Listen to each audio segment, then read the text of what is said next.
Today's date is May 13th, 1996. The survivor is Mr. Meyer Berkowitz. The interviewer is Anita White. We are in Flushing, USA. The language of the interview is English. My name is Anita White, W-H-I-T-E. Today's date is May 13th, 1996. We are conducting an interview with the survivor, Mr. Meyer Berkowitz. We are conducting the interview in Flushing, New York, USA.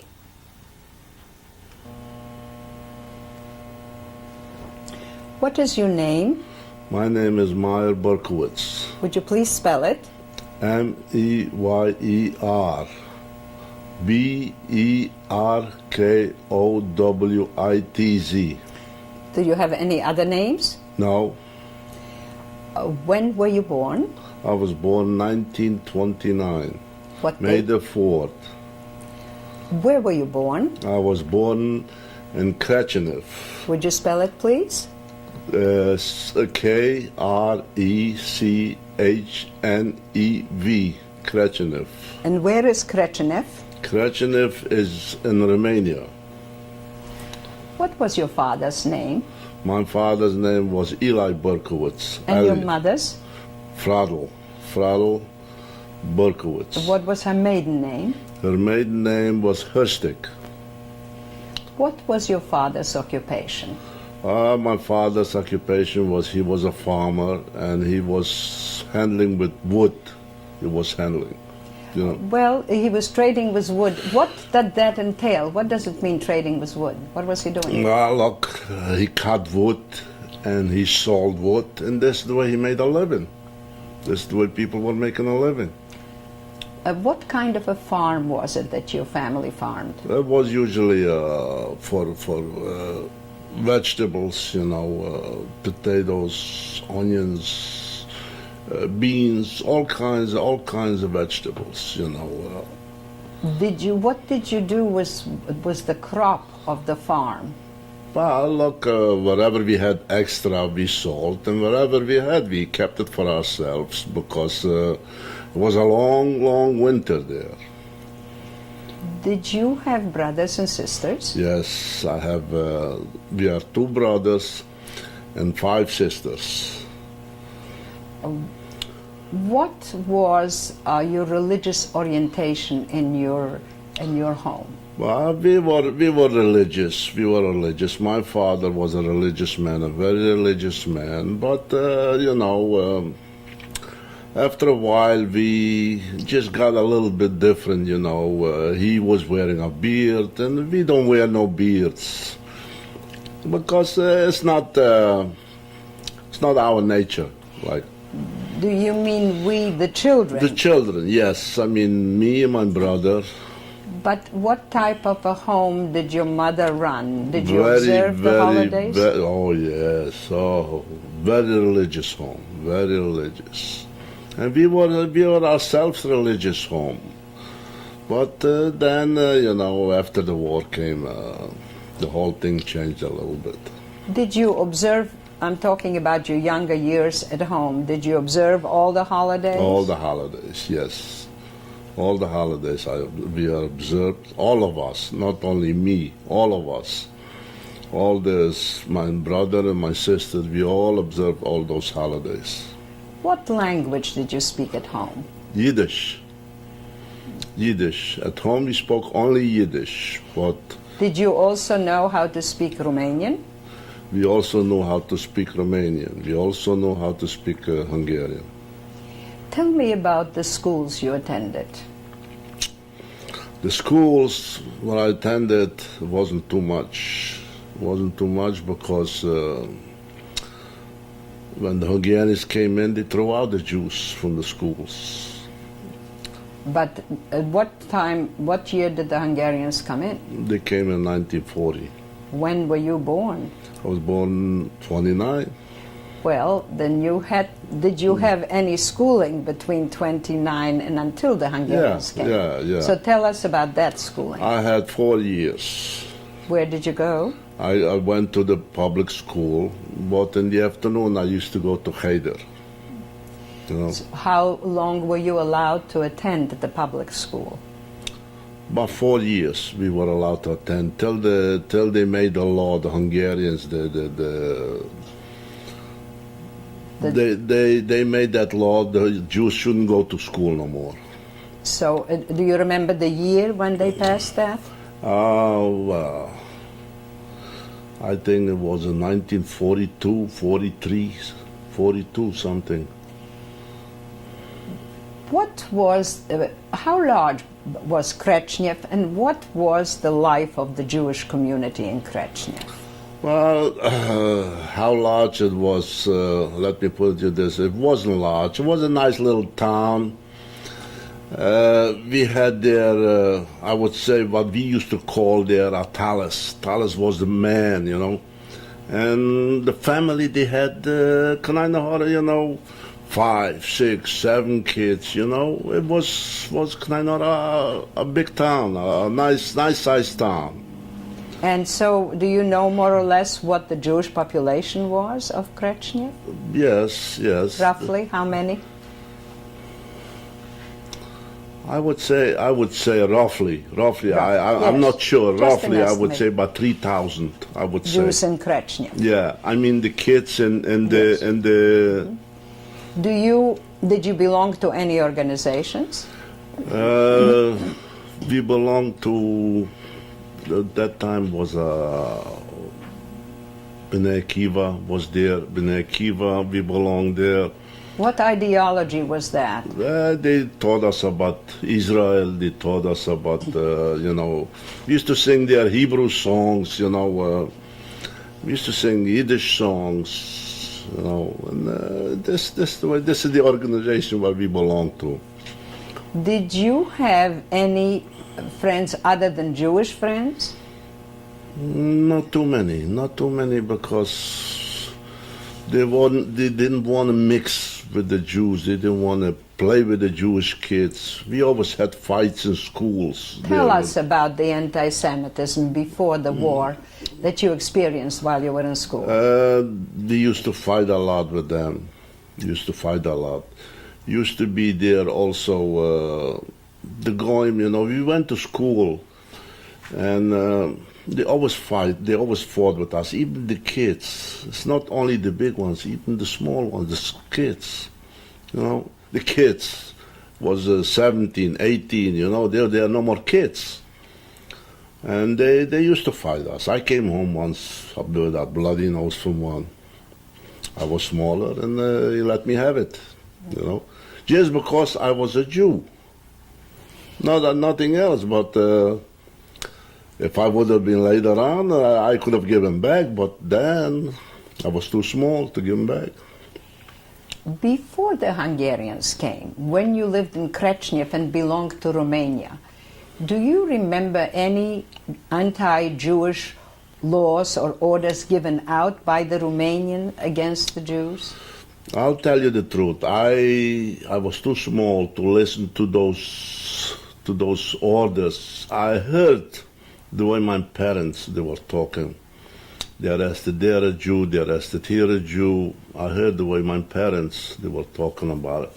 But I was too small to, how should I say, to have it in my mind, Well, then I will ask you, do you, perhaps, I know you were young, do you recall any discussions in your home or maybe with your friends at Bnei Akiva about the danger of Nazism and what was going on in Germany? And did anybody think about leaving Romania? Leaving Romania, I don't know. Maybe some of the grown-up boys and girls, some of them, they left Krechnev. Where did they go? I believe they were going to Russia or they were trying to get into Israel. But some of them left because I remember my mother used to say, this one went, Yankel went, Rivka went, names what we used to have. And I was too small to leave my parents, And but your family did not contemplate leaving Krechnev at all? No. We figured what's going to be is going to be. That's it. What happened then when the war broke out in 1939? Did that make any difference to you on your farm or the life of Jews in Krechnev? The different in life in 1940 made it different. What happened then?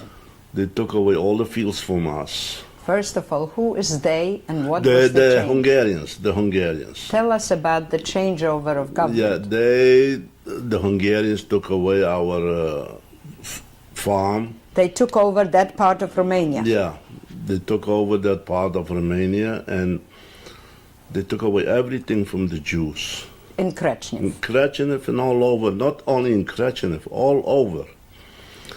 Wherever they occupied, the Romanian side, they took it over. I remember an instance what happened to my mother. We had horses, you know, we had horses and we had wagons and the horses needed food. She went and she cut the grass there, you know. Where was she cutting the grass? In our field. In our field. And on your farm? On our farm. And they came and they arrested her. They Why? arrested her. Why? Because she wasn't allowed, because she was Jewish, she wasn't allowed to cut the grass. In her own farm? In her own farm. Because she was Jewish. So what happened? What happened? They arrested her, and my father, should rest in peace, he knew the mayor from the town. He knew him a little bit, and he went there and he pleaded with him. And I went with him, with my father, and I heard what they were talking. Look, give her a break now. She wouldn't do it no more. Leave her alone.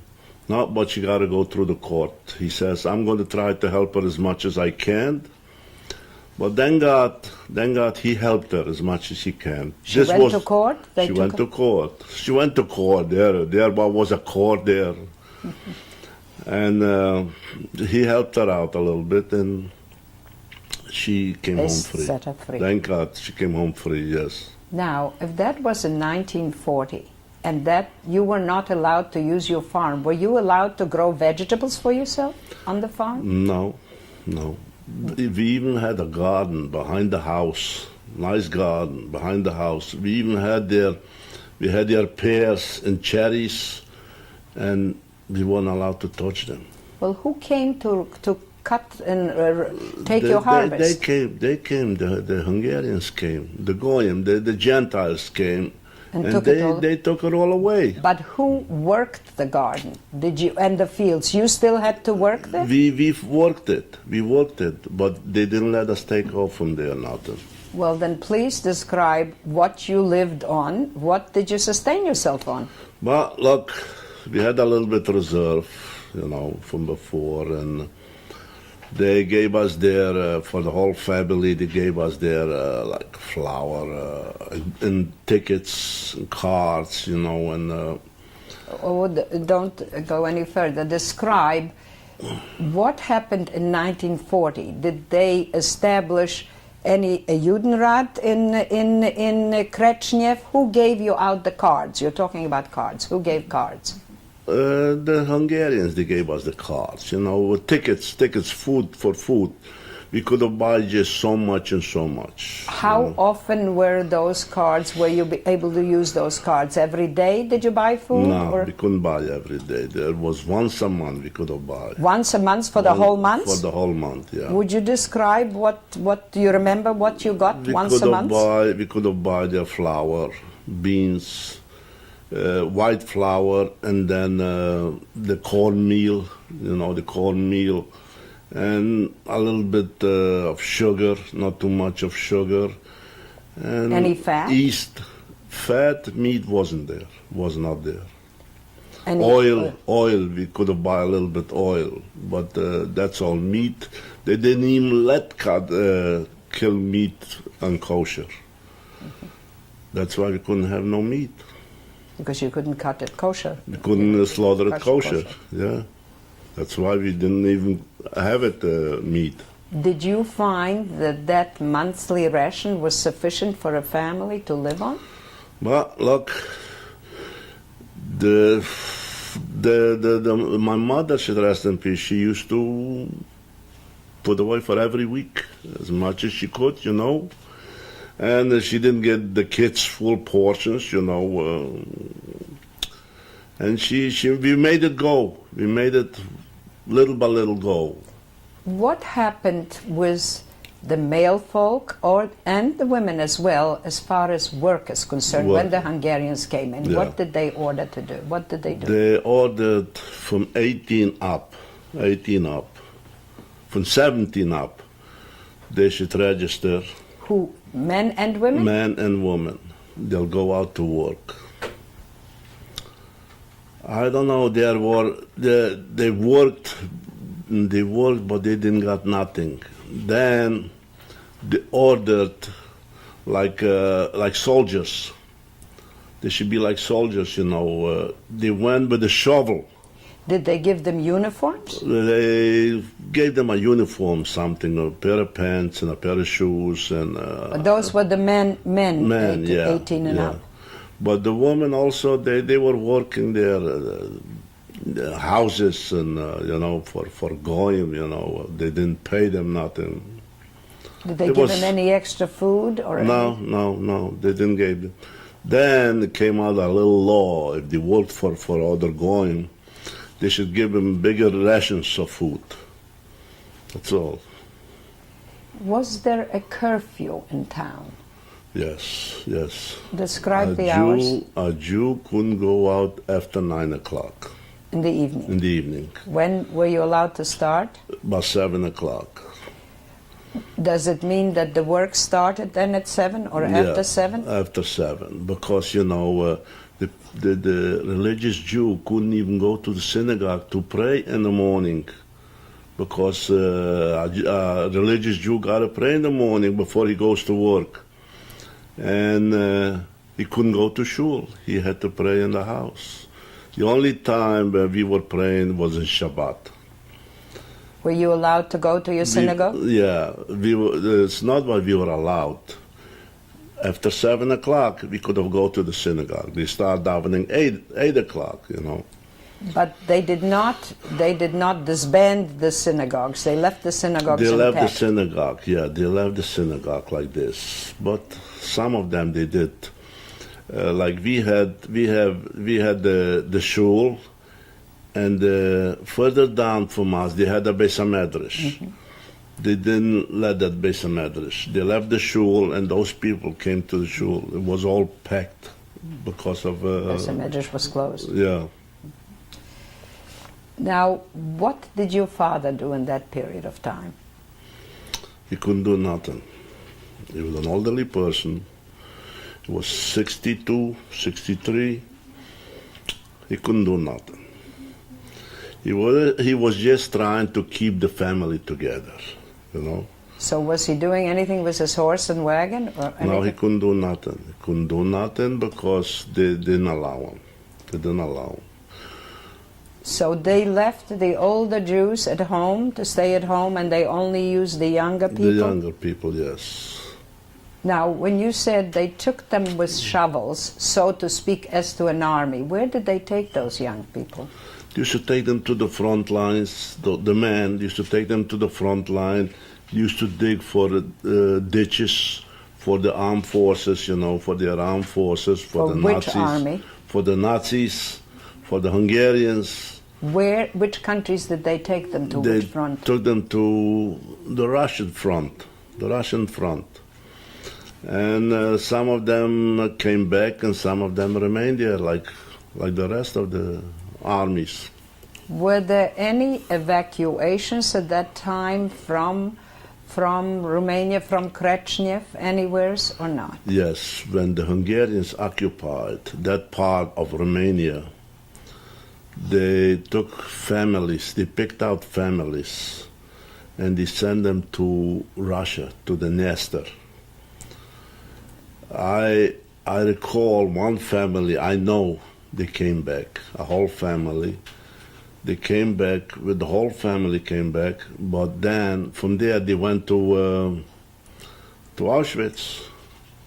You know, after when they sent everybody to Auschwitz, then they went to Auschwitz with the rest of us. Do you know how they picked the families to send off to Transnistria? You said they picked families. They picked Wow. out families. I really don't know. I know across the street from us, they picked out 2 families. And where we lived, in our left side, they picked out also a family. And they left you alone? They left us alone. Did you speak to any of the people who came back from Transnistria? Did they tell you anything about it? Yes. I spoke to him. I have one was a friend of mine. He's my age.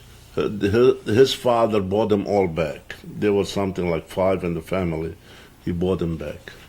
He bought their way back? No, he brought them back. He brought them back somehow, I don't know, because he spoke a good Russian, and because of he spoke a good Russian, he could have finagled it, you know, and he got them back. He brought them back, yeah, he brought them back. Did your father use any of his knowledge of being able to trade with horses and wagon? Was he able to do anything that was that? What did he do? It came, I believe, 1940, 42 or 43. They needed telephone poles to go up to the front line to Russia. They needed, and they knew my father had a few pairs of horses, and so happened the government of Hungary came to my father. I mean, they had the big shots there, and they made a deal with my father. He should deliver those telephone poles to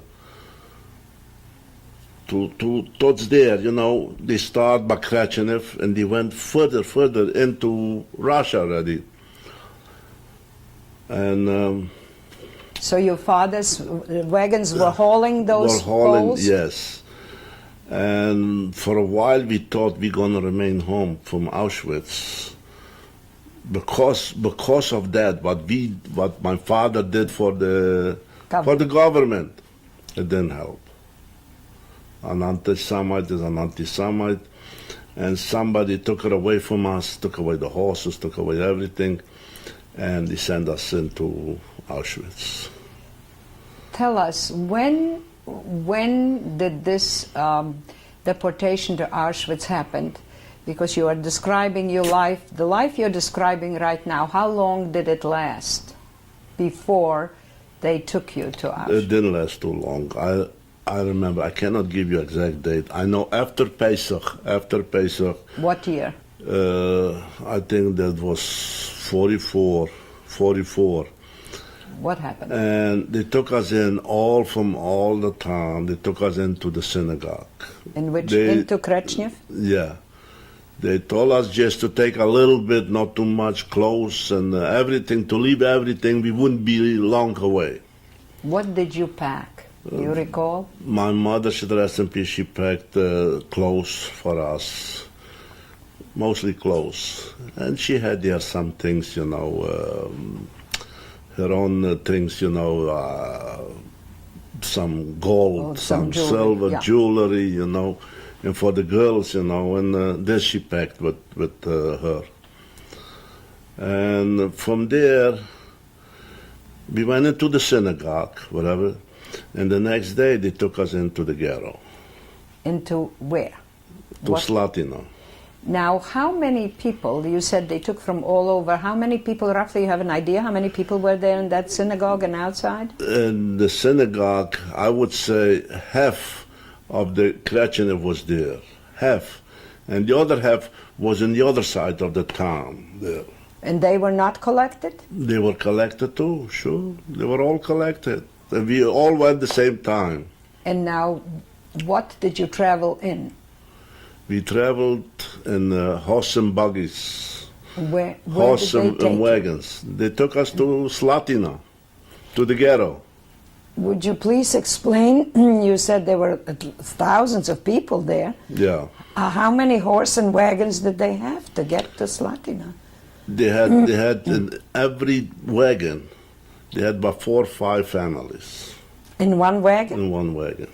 4 or 5 families. Pulled by how many horses? But 2 horses.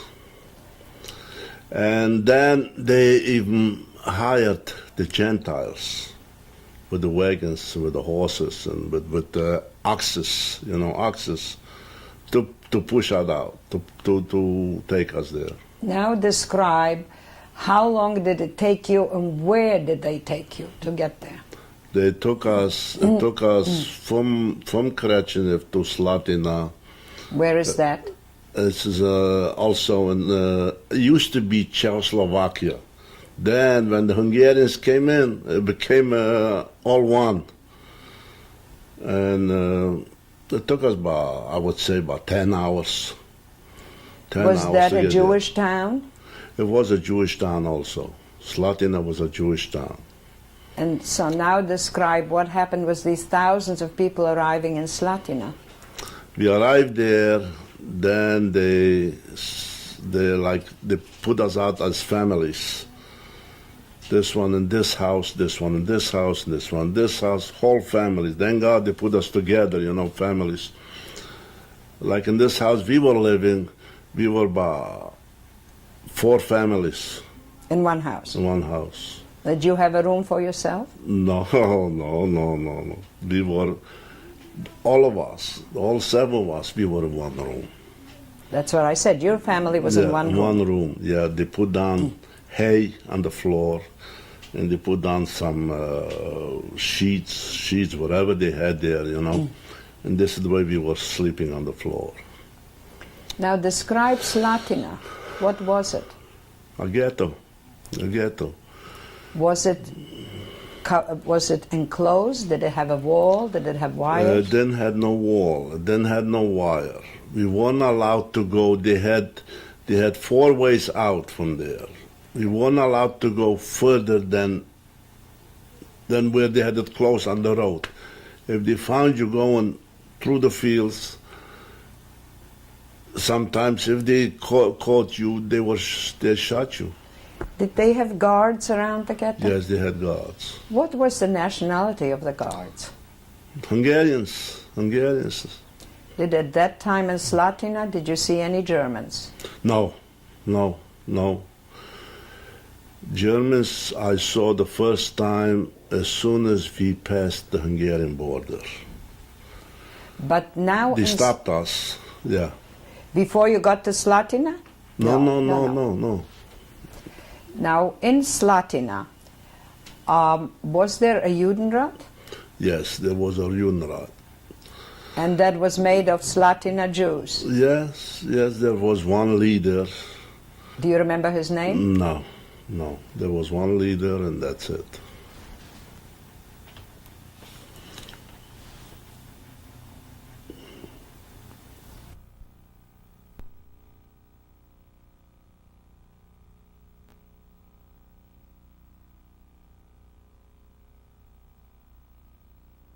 We're conducting an interview with the survivor, Mr. Meyer Berkowitz.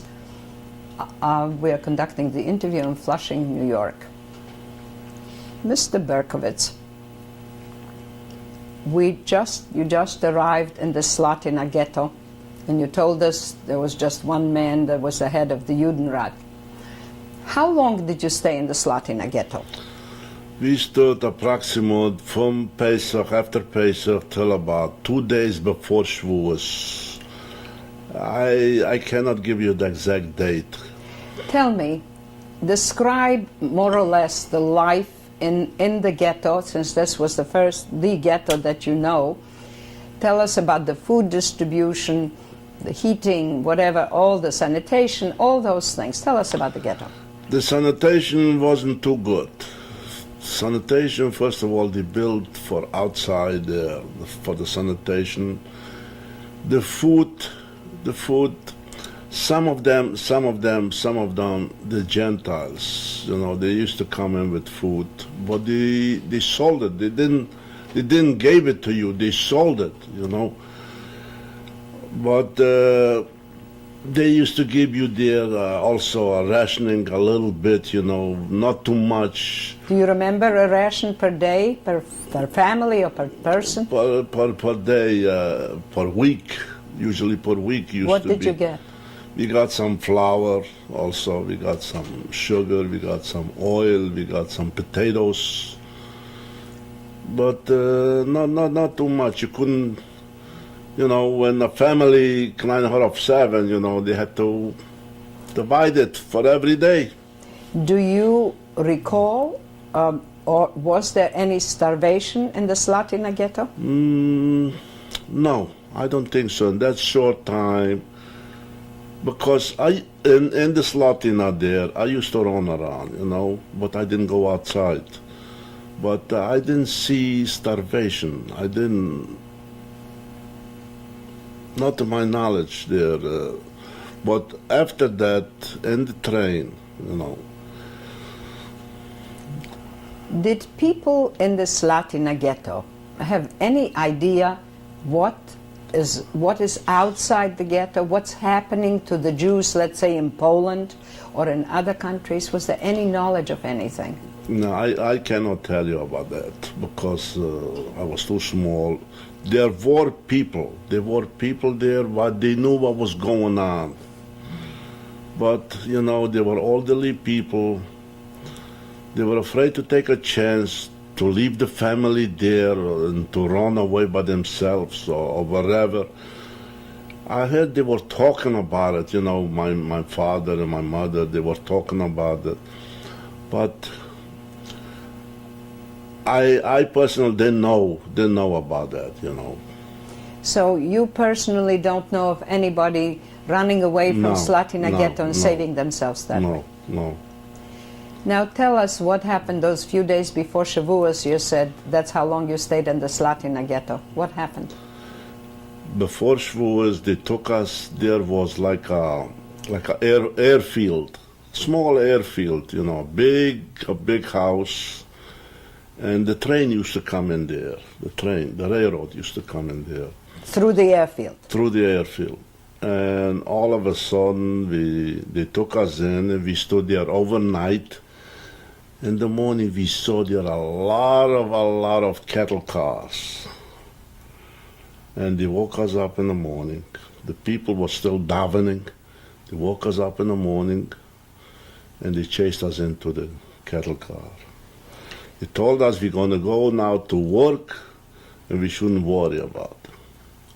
Did they give you any food before you walked onto those cars? They didn't give us food. We took along whatever we had, we took along food. You were allowed to take packages with you? Yes. Now, how many people did they put into the cattle cars, do you recall? I believe so. I didn't count them. I think we were about 90 or 100 people. In your car? In the car, yeah. Was it pretty tight? Very tight, very tight. You couldn't lie down. And could you sit down? We sit down, yes. We sit down. Did they close the cars? Oh yes. They closed them. We couldn't open them up till they didn't open them up. So, how long did the doors remain closed on that cattle car? The doors remained closed. As soon as we passed the Hungarian border. And we came into the Polish border there. Then the doors opened up. Before you entered Poland? Yeah. And they were yelling. There we saw the first time we saw the Nazis. And were they in uniforms? With the uniforms. They came around and they spoke, some of them they spoke even Hungarian. And they said, whoever has money, whoever has gold, whoever has silver, whoever has diamond, they should please give them up. If not, we're going to go and look, and whoever we're going to find, they're going to kill them. No, all the people were afraid to be killed. They gave it up. So people did give up things? Oh, yes. Mm-hmm. Do you have an idea what uniform you saw?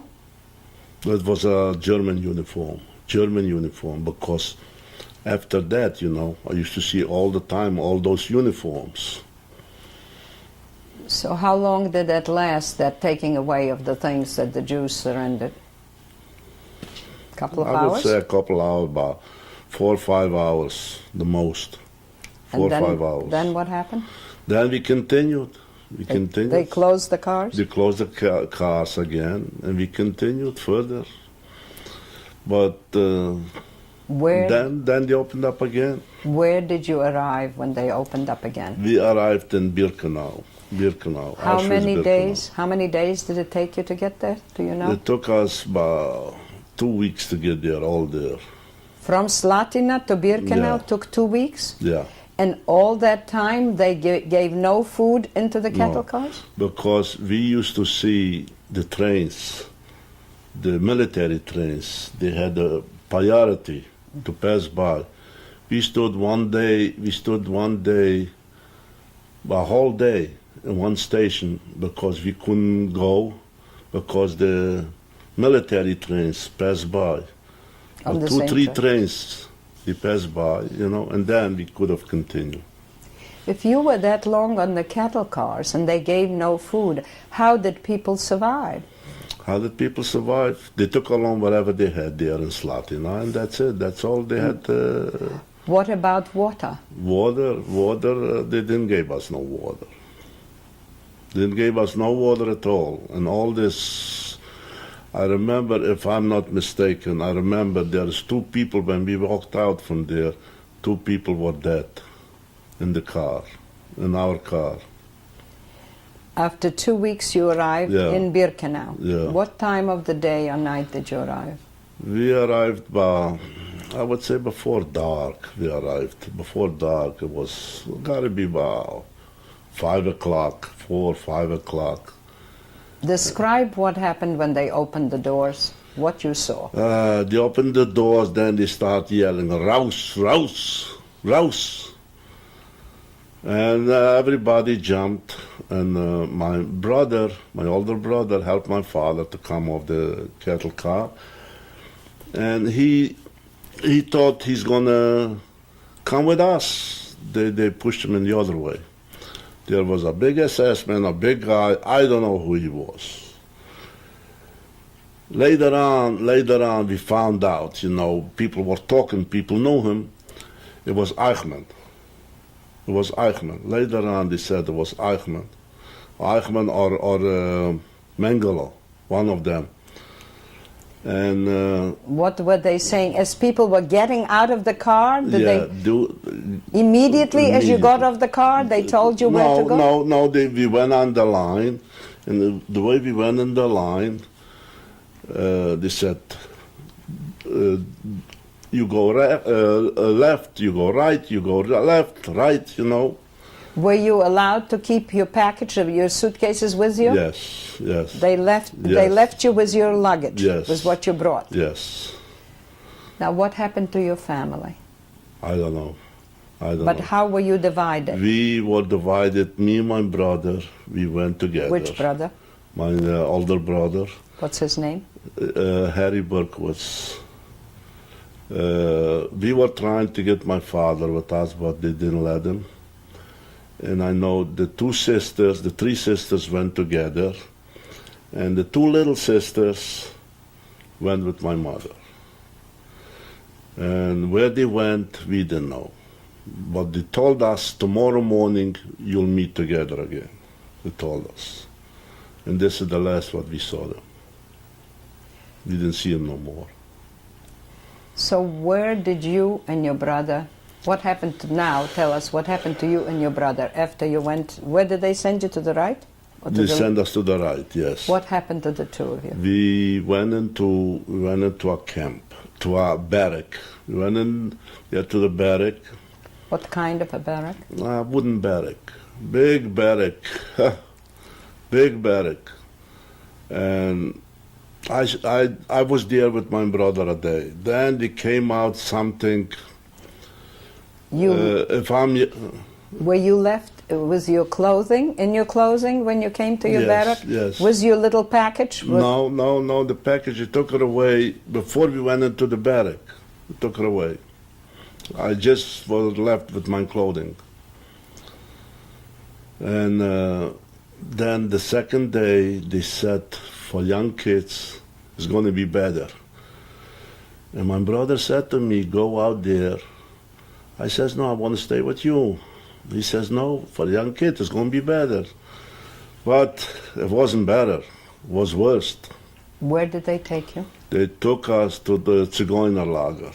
They called us the Zigeunerlager. That was the gypsy camp. Gypsy camp. Do you remember the camp? Could you describe it to us? Yeah, I can describe you the barrack. My barrack, I can describe. Please do so. The camp was the same camp as the other one, but the barrack I can describe you. Please. We had five beds high. 5 tiers. 5 beds high. Was a very big barrack. They had a chimney in the middle of the barrack, and me and my friend, we were sleeping all the way up there. Now I know that you said your brother told you to go out. Now where is your friend? When did you? We went together. Your me and my friend. Yeah. Who is your? Tell us about your friend. My friend is Baruch Hans. We went together to that barrack, to the Zigeunerlager. Now you're just mentioning him the first time. Was he from your hometown? Yes. And was he with you in the ghetto as well? Yes. We were going from the shul all the ways down. We were together. All the ways down. Even in the cattle car? In the cattle cars also. His family was with us, with our family. And we were there in that camp, middle of the night. I remember one middle of the night. We were there about 3 or 4 days. That was the gypsy camp you described. The described. gypsy camp, yes.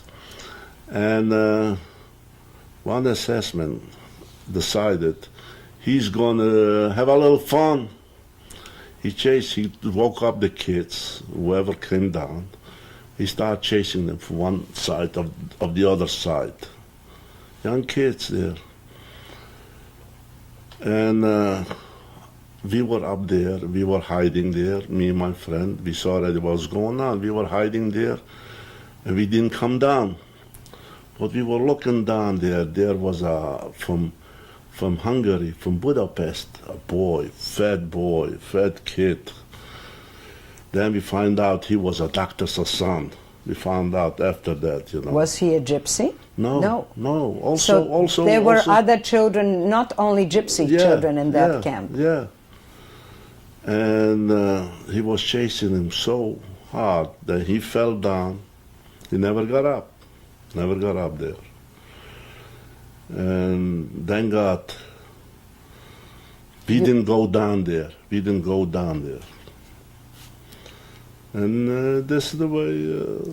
How long did you stay in the gypsy camp? We stood there about 3 or 4, tops 4, 3 or 4 days there. Do you remember any other incidents from that gypsy camp aside from that running around? Yeah. Tell us. The next day in the morning, early in the morning, was a Zeilapel and a doctor, but this size, doctor. So small, but this size. And I stood up in a rock, me and my friend, Baruch Hans, we were rubbing our muscles, to show him, you're strong, you'll go out to work. Because they said he's picking out people to work. And he said to us, ja, du bist a gute Junge. And we were higher than him because we stood up on rocks. And thank God, that morning, he took us out. He sent us to the Bahnhofen. To the railroad station? To the railroad station. And we went there away. From the camp? From the camp, yes. We didn't know where we're going. But do you think that the reason why he took you is because you were clever enough to show him that you were strong? Yes.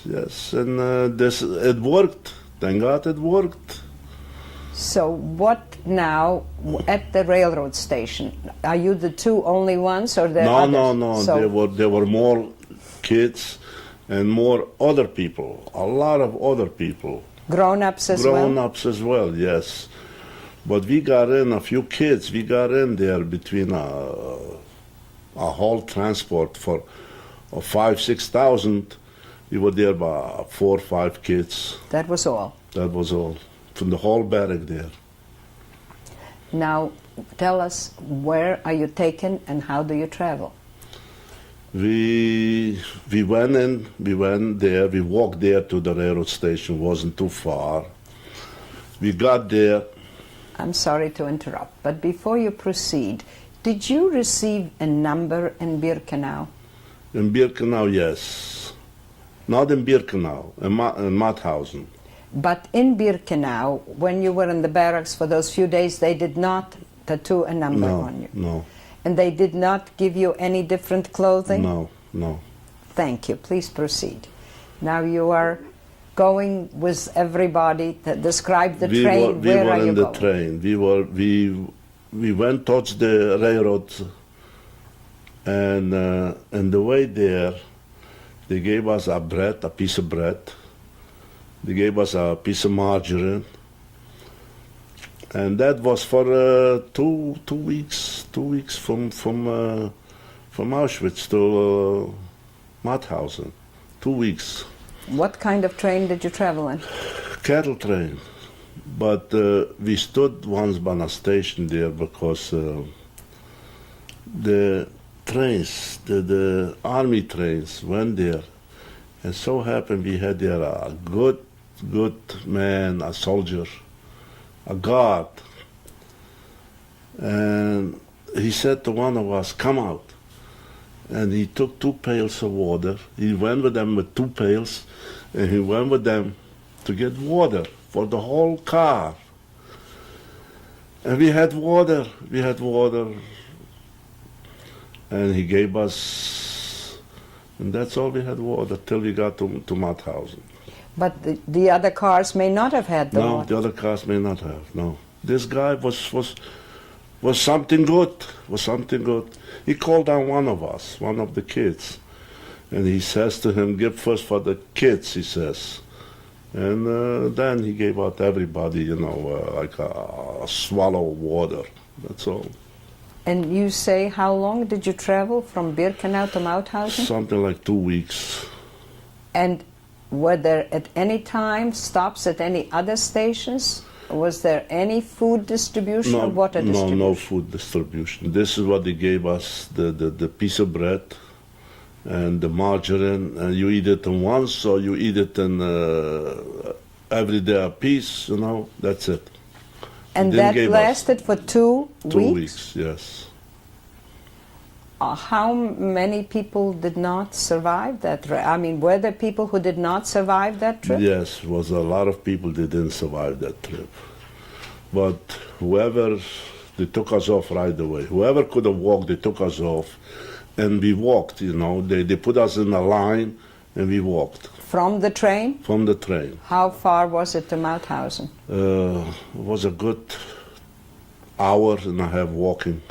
And all these people, without that food and everything, you all marched? We all marched.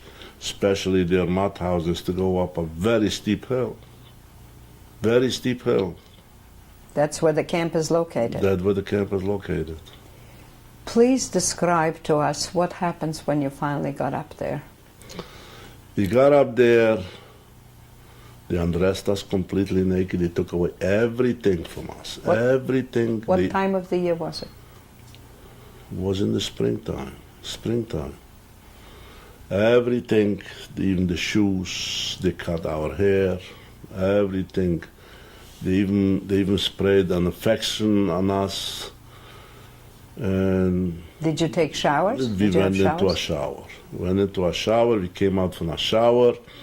They gave us those striped clothes. A pair of pants, a shirt, a pair of shoes, those cloth shoes, those wooden shoes. And this is what we were wearing. One didn't recognize the other. We didn't recognize each other. With my friend Baruch Hans, he didn't recognize me and I didn't recognize him. Even your friend? Yeah. Was it because you were completely shaven? Shaved, and the hair were all shaved, and the clothes itself, Then we recognized each other. Did you have, did these clothes have any numbers sewn on them? Yes. There they gave us the numbers. They gave us the numbers on the clothes. Do you remember your number? No, I don't remember. I had the number on my chest here, and I had the number here in my pants. On the side of the pants? On the side of the pants, yeah. I don't remember. I don't remember. Now, what happened when everybody gets shaven, clean, disinfected, and clothes? Now, what do they do with you? They gave us some food. Gave us a little bit soup, and there a piece of bread. And that's what we're eating. And the next day, we traveled further. We traveled further. One day in Mauthausen? One day in Mauthausen. And they went through all this process, Yeah. and then next day you're going? Yeah. In trains again? Trains again, but then also cattle cars. Well, where do you go now? From there we went to Melk. How far is Melk from Mauthausen? It's not far. From Mauthausen to Melk, it took us something like 3 hours by train. Now, what place is Melk? Tell us about it. Melk is actually a working camp, was a working camp. We were working there in the tunnels. We got into Melk. We walked in, I walked in the first one, they took me out because I was in between the five, I was in the middle. And when he counted with such a clock, and he yelled, "Stop," he took me out. What do you mean a clock? Please describe that. They had a clock like this to count, when they count. Is that so? That's the way there was the Zählerpell? Yeah, no, it's not a Zählerpell when we walked into Melk, because they had to know how many we came in. And that was the time they used that click thing? Yeah. And he took me out. Why? I don't know why.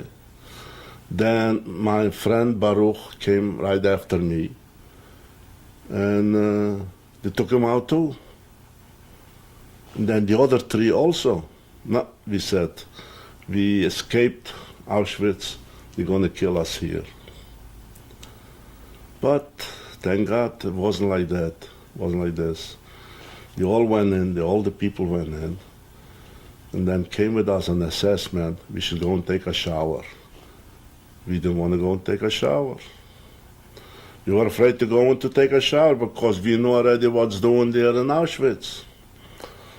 This man got undressed, this assessment, got undressed. He went in to take a shower. And we were watching him. He was in the corner. We were watching him. We were near the door. In case he goes out, we will be after him. Well, thank God, he says, you finished taking a shower, walk out. He came out the last one. Then we knew we're safe. And he took us in then. We got dressed with the same clothes.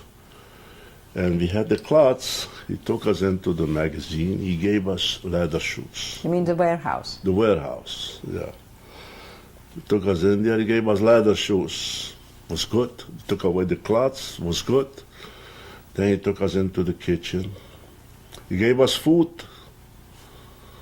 He said, what's going on here? Then after the food, he set us down there to peel potatoes, to peel carrots, to peel onions. Was there a cook in the kitchen? A cook in the kitchen, yes. And he gave did he give an order to keep you there? Or how, or he? Yes, he gave the order to keep us there, yes. And we were there, we came there every day. So you had that cushiony job in the kitchen? Yes, we had for a while the cushiony job in the kitchen. Do you remember the name of that assessment? No. He was a small man, small little Was man. he an older person? I was an elderly person, and he somehow we got along with him. You know, I don't know why, but somehow we got along with him, and he was very nice. He was very nice. Now, although you worked in the kitchen, where did you sleep? Did you sleep separately, or did you go back to the barracks? No, we slept in the barracks. We slept with the kitchen crew in the barracks. Now, describe a little bit milk to us. Tell us about what did it look like, how big was it, and what were the barracks like? The barracks were mostly houses with rooms, separate rooms with bricks. So the conditions were much The better? conditions, Or like we had 3 in a room instead of 15, 16, 3 in a room. What did you sleep on there? We had their mattresses with straw. With straw, they gave us a blanket, a mattress, and we slept there. But even like this, it wasn't too safe. The Allied planes, they saw houses with bricks, you know. And that day I had to go back to work. And somehow, in the evening, they called out whoever wants to go out tomorrow, volunteer to go out to work, should volunteer. To work where? To work in the tunnels. Now describe the tunnels. What tunnels was Mel building or doing? What were they doing? This was from 4 kilometers from Melk, those tunnels. And so what was in those tunnels? What Those were they doing? tunnels, they built ammunition. There were factories in the tunnels? Yes, but they were still building them. The tunnel where I was in was about 5 kilometers in, but we were still working.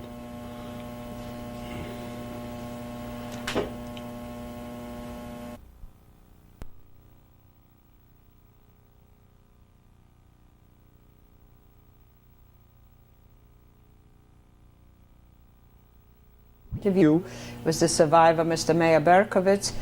The interview is in Flushing, New York. Mr. Berkowitz, before we continue with your work and experiences in the tunnels in Melk, I would like to bring you back yet to Melk and describe the size of the camp, the type of the camp, and the life, and how did it differ from the 2 camps that you knew already, Mauthausen and Birkenau? Melk was a working camp. People were working. People got a little bit more food than in the other camps. But we were working. Melk was something like, I believe, because we used to go out 3 shifts to work. It was a day shift, night shift, and a morning shift. 3 shifts. And were they all working in the same place? They all were working in the same place. There was 4 tunnels there. 4 tunnels, and they were digging there, and they made already ammunition there. Do you know what type of ammunition? Yes, we saw it. We saw tanks. I especially saw it because I used to go out every hour or 2 hours. I used to walk in and out. And why were you doing that? Because we used to take out those. I used to be a Spitzenträger, what they call them, to those hammers, what they dig in the wall. And they used to have to sharpen them. And you were bring doing them the back. sharpening? No. There was a special person. He was doing the sharpening, and we used to have to carry him back. I still would like to know whether you could tell us more or less how many people were in that camp and how were they housed? They were housed, it was their barracks, 3 floors, 4 floors, barracks, and then it was a regular barracks, but and then was the big barrack was there. In the bottom was the kitchen, and on top was people. A lot of people there. How many people, more or less, in the camp? Do you know? Must be about 35,000, because they had 3 shifts going. What nationalities were mostly in Melk? Were they only Jews? No. They were French, they were Italians, they were Greeks, and Spanish also. They all worked together. And Russians, they were there too. But mostly was Jews. Were all inmates given the same type of rations? Well, look, you know, the Kapos or the Lager Elster, those people, they got different.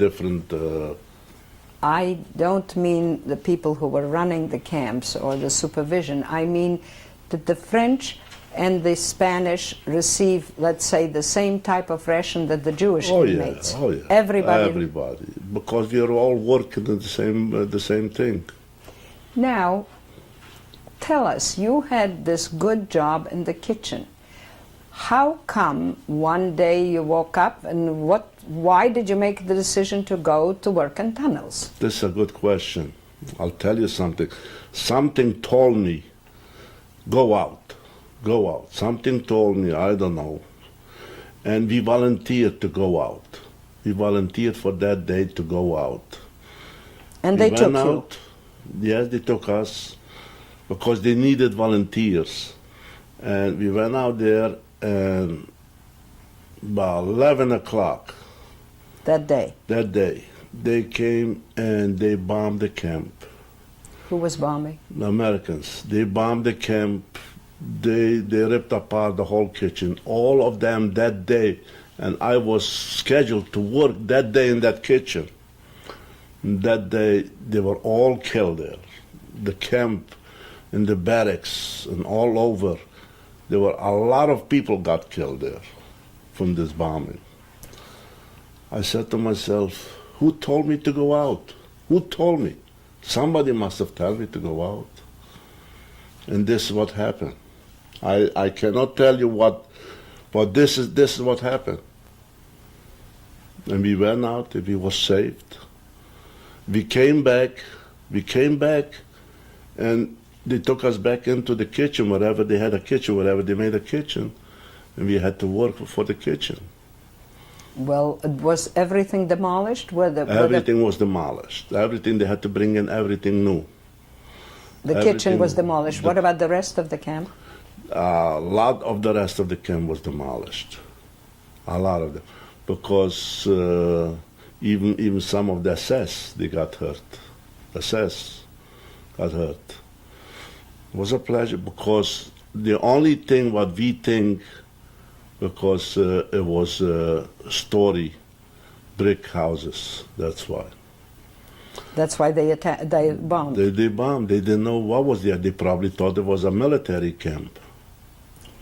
Now, when they took you back to the kitchen after that one day, what were you supposed to do in the kitchen now?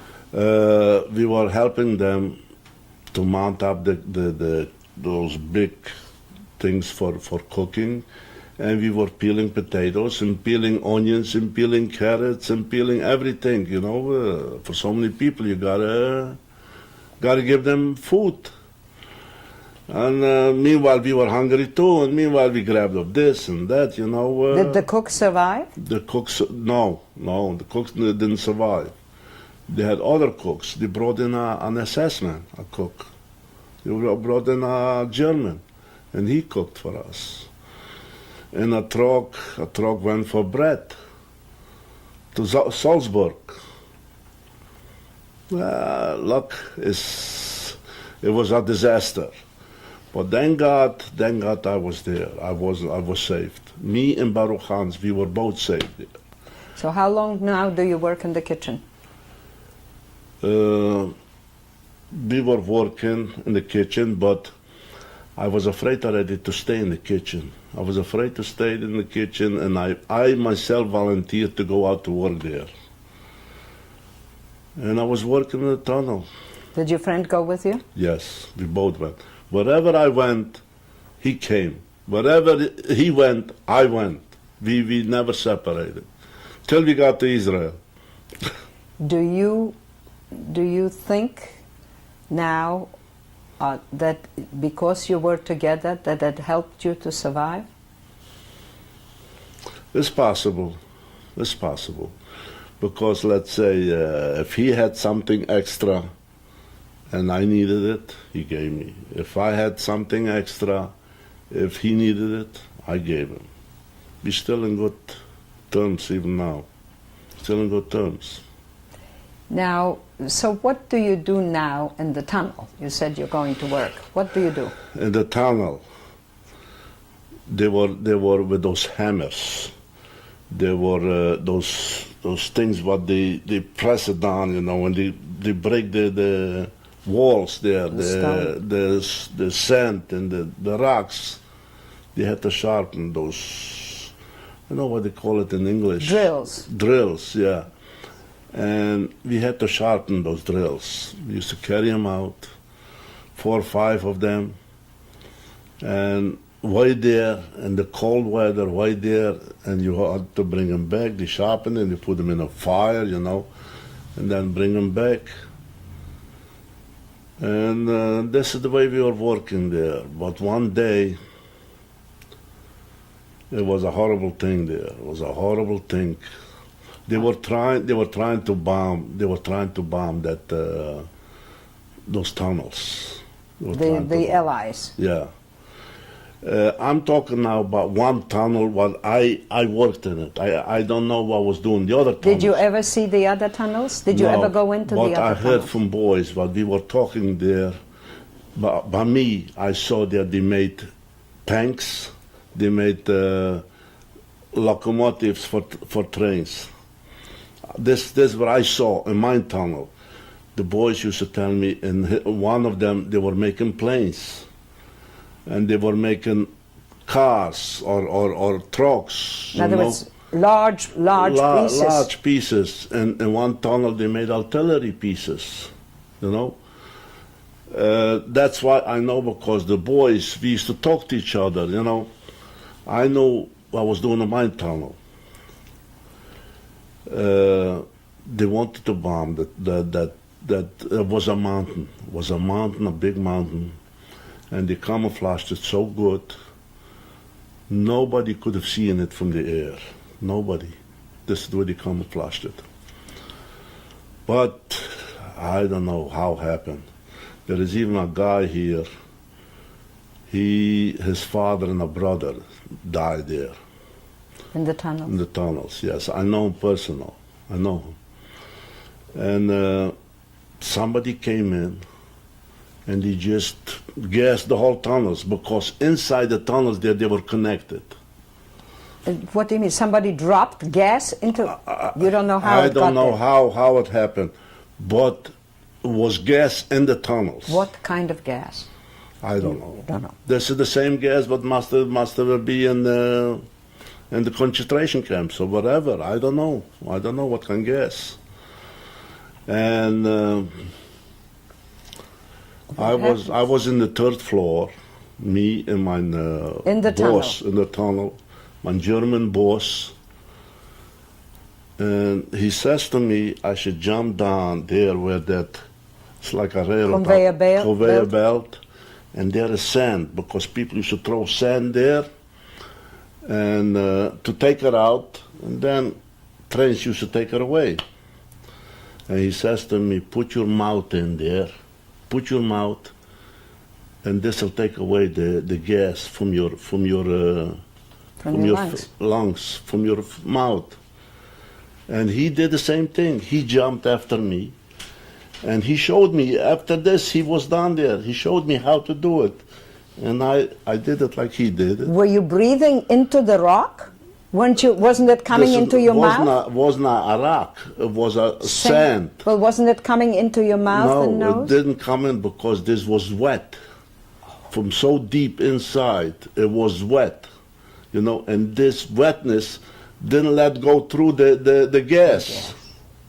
And you were able to breathe into it? I was breathing, But when we came out, thank God, we saw How- already. How long were you breathing that? How long did it last? I would say about half an hour. An hour. And then the gas dissipated? It just No, then we went out with this. We went outside. Yeah, but was there still gas in the tunnel? In the tunnel was still gas. The tunnel was still gas. But you were also in the tunnel, Yes, weren't you? but I put my face in there, and the conveyor belt took me outside. Oh, the belt was moving. Was moving, sure. The belt was moving, and she took me outside. This how is you what got- was good. I would like to ask you, before that gas, describe to us, if you worked the shift in the tunnels, was there enough air? Was it difficult to breathe in the tunnels? Did you have any times where they said, okay, break up, go outside, breathe a little and come back? No. No, you couldn't do that. No, you couldn't do that. Well, how was the You- condition in the tunnels? The breathing there was a little bit tough, but still it was better than outside, because it wasn't so cold. Outside was below zero, 10 below, 20 below, and there inside wasn't so cold. But the breathing, you couldn't go outside whenever you wanted. You couldn't go. Only us, we could have go outside. Me and the other young ones, we could have go outside. Because you were carrying things. We were carrying things. Did they feed you while you had on that shift inside the tunnel? Did they feed you in the tunnel? During the day, they fed us, not at night. At night, they didn't feed us. What did you get? During the day? Nothing. We used to get there. They used to give us a sandwich to take in, but that's it. But I was lucky. I used to get some sandwiches from that German, from the Zivilmeister I used to get. But I liked it better than to work in the kitchen. I was afraid to work in the kitchen. After the bombing? Yeah. But every night when I came back from work, I could have gone into the kitchen and eat. Tell us now about this horrible thing about the gas. Tell us, what were the consequences? Did any people die from that gas in the tunnels? A lot of people died. And what did the Germans do about this gas? They couldn't do nothing because they didn't know who. We came into camp.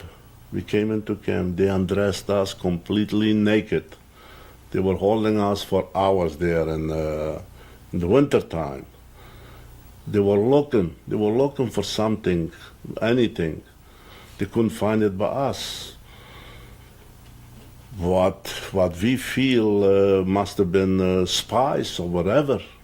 They came in, or even the Germans themselves did that job. Well, they were against Germany.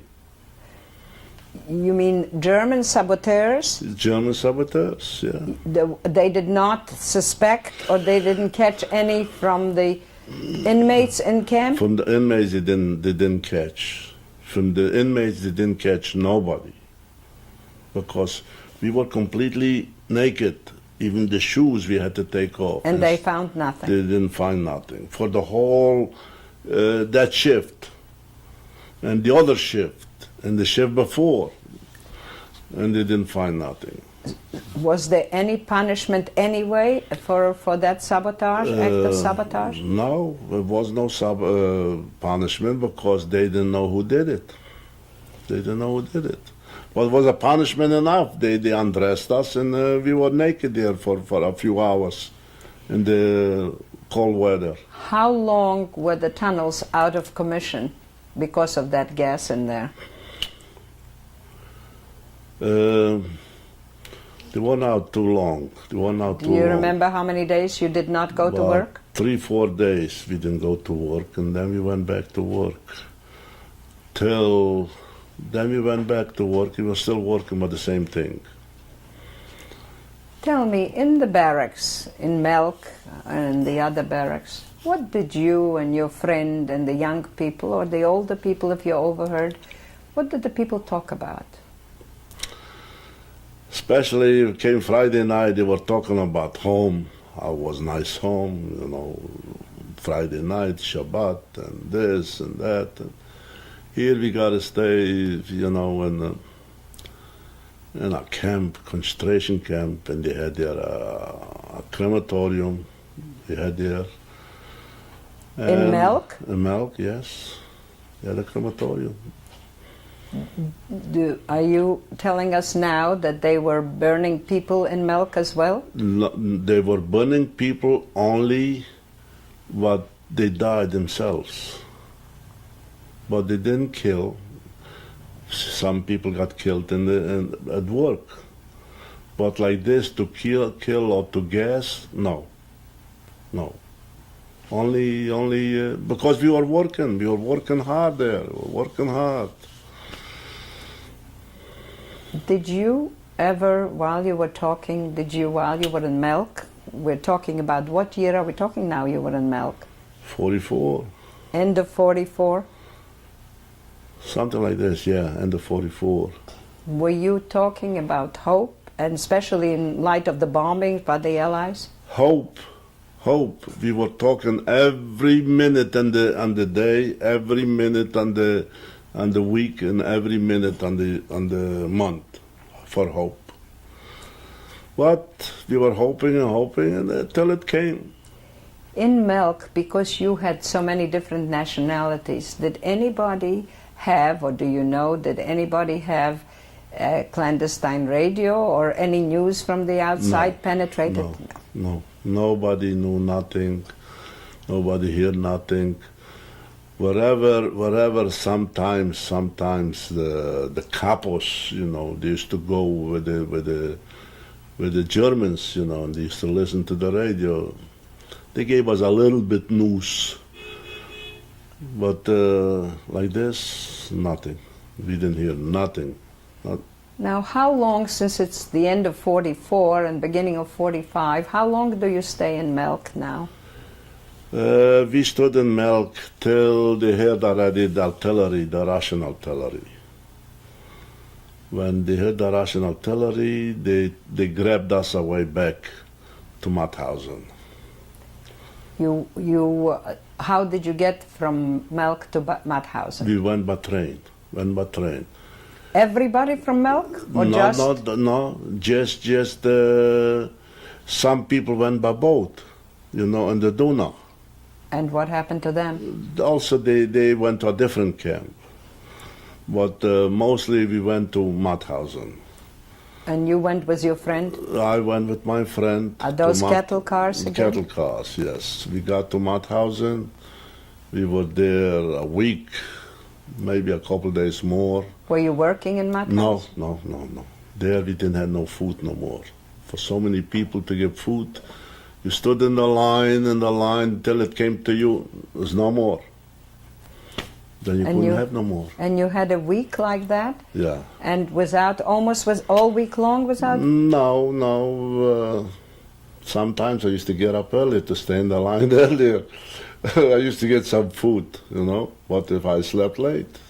Did you have a Pell in Mauthausen? Oh, sure. Well, how could you sleep late? Late. There are some people slept late. They didn't go to the appel.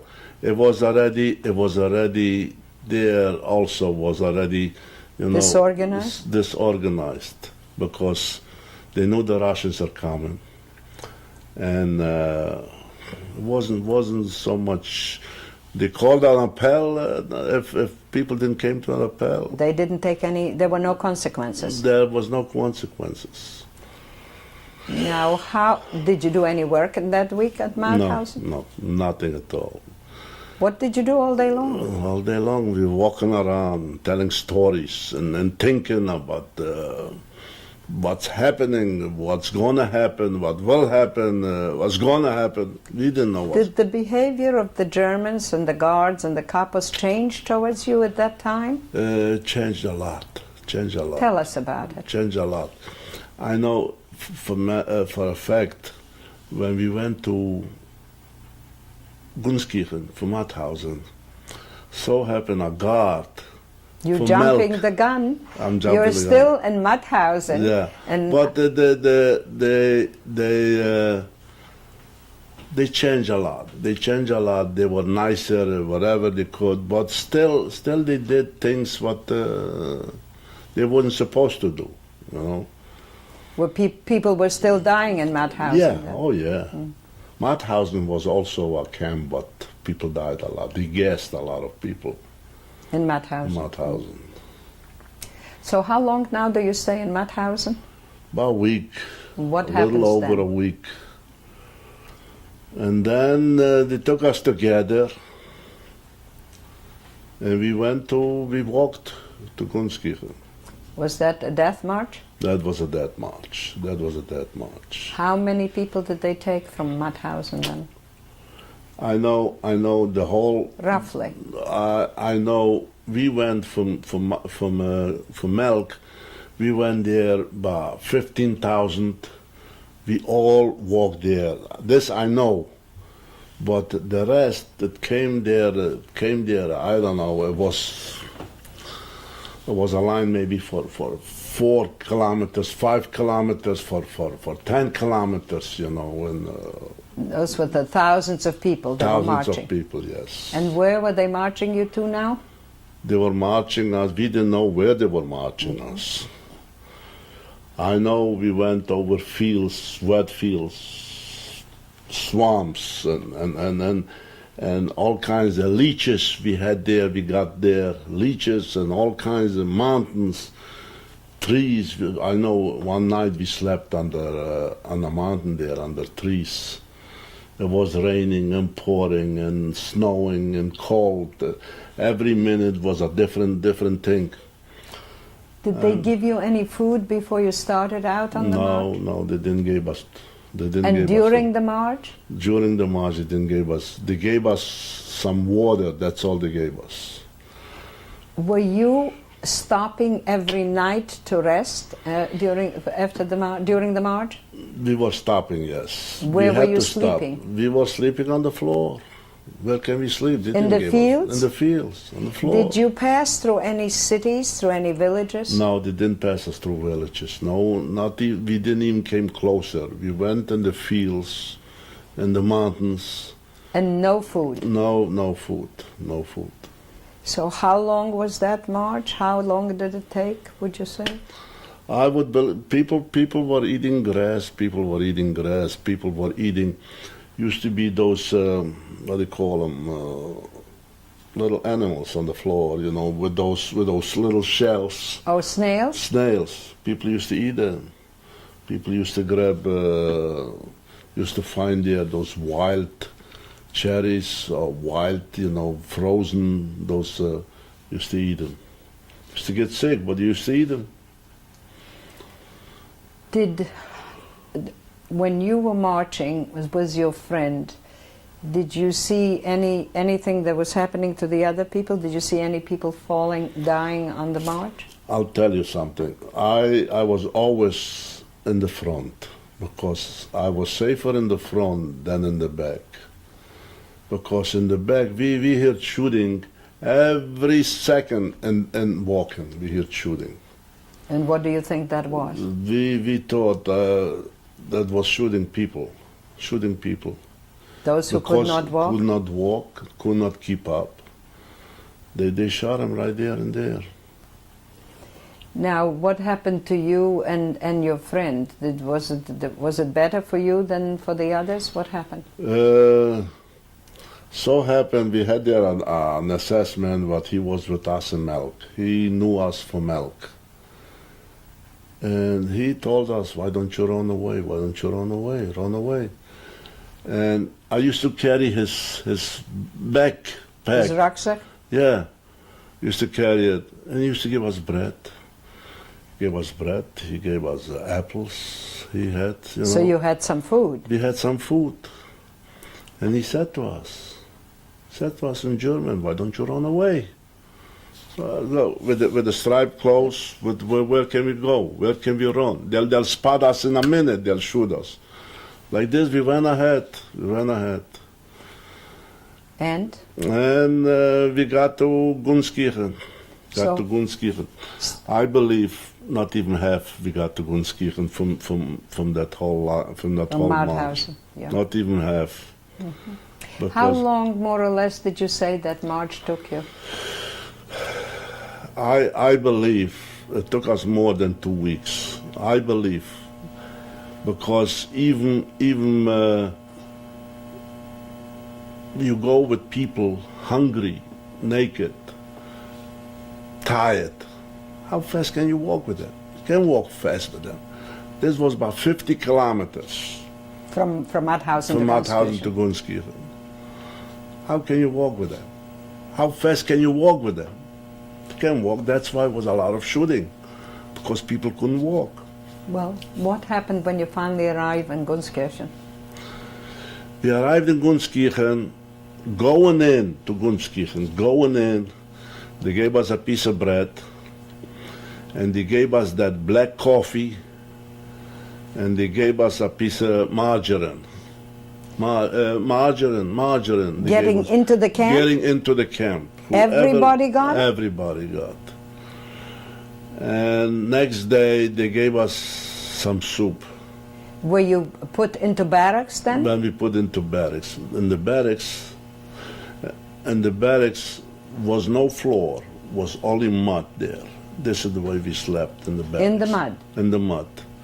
And There were no upper tiers? no upper tiers. Everybody slept in the mud. And that's it. All right.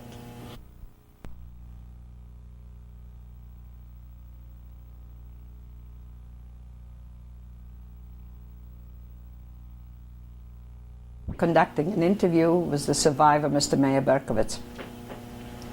Mr. Berkowitz, you just told us that you arrived in Gunskirchen. The death march finally arrived in Gunskirchen. Please describe Gunskirchen and the conditions, and how long do you stay there? We stood there in Gunskirchen, but also about a week. Thank God, that was a horrible week. If I would have had to stay there longer, I wouldn't have survived. Well, tell us about it. We got there some food, we got there some soups. After that, I realized I was talking with people that soup wasn't so good, Why? because it was poisoned. Please explain. You used to put in the soup, you used to put in poison. There's a person that worked in the kitchen, he used to see it. He himself didn't eat it. Well, they used to give it for the people. They wanted the whole camp should die slowly till the Americans came. Does that person have any idea what type of poison it was in there? I asked him, he said just poison. Whatever there was there, they threw in for people to die, to have bad stomachs, to have bad nervous. A lot of people died also from that. So happened I got a Red Cross package. Did you get a package? Yes. How did you come to get one? Both of us got a package, me and Baruch. One In package. Gunskirchen? In Gunskirchen. How come you got it in Gunskirchen? I don't know. I don't know. Did everybody get a package? No. First they said only the young people should come in there and they get packages. Which Red Cross was it? International or a special country? I think it was international. I believe it was international. Do you remember what you got in that package? Yes. Tell us. We got a round sugar. We got 2 pieces of chocolate. We got 1 package for 2 people. And we got some coffee, little packages of coffee. And we got some candies there. And we got some raisins. That's all was the whole package. And we walked away with this. The water wasn't good. We ate the sugar.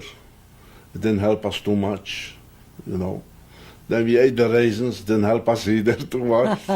What about the chocolate? The chocolate helped us a lot. Yeah, but it was nothing with nothing. But they gave us in the morning. They gave us some black coffee, no bread, And for lunch, they gave us a piece of bread with soup.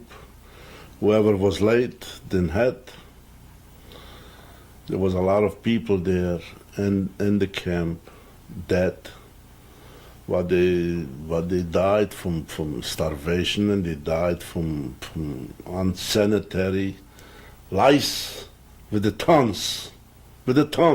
Were you covered with them too? I was covered with them too. I was covered with them. And one Friday night, I'll never forget it. Never forget that. May the 4th, Friday night, I listened, even people were davening there in the camp. Already, they were not afraid to daven? They were davening. And me and Baruch Hans, we sitting there and we talking to each other, look how nice it was back home and this, you know, Friday night, and what we ate, you know, for Shabbat, you know. All of a sudden we heard an explosion there in the camp. In Gunskirchen, we heard an explosion. And I saw people running, and they were yelling, "We are free! We are free!" The Americans came in. Into Gunskirchen? Into Gunskirchen. Meanwhile, me and Baruch Hans, we didn't believe it yet. But we saw already people were there by the magazines, you know, by the warehouses. They were grabbing and killing each other and fighting and this. I grabbed a bread from there. I took a bread, and we took 4 blankets, and we went out from the camp to sleep in the forest under a tree. Were there no Germans anymore in Gunskirchen? No Germans. But in the walking into the forest, I turned around and I saw a German came back in to look for something for his. One of the guards? One of the guards. He never went back. What happened to He him? never went back. They ripped him apart. In a second, he was ripped apart from all the people. In a second. You couldn't find a whole piece, one piece of him. They ripped him apart. We went in there in the forest. We ate the bread, and we put one blanket underneath, and here was raining and snowing under the tree, but thank God the tree didn't let come down too much rain.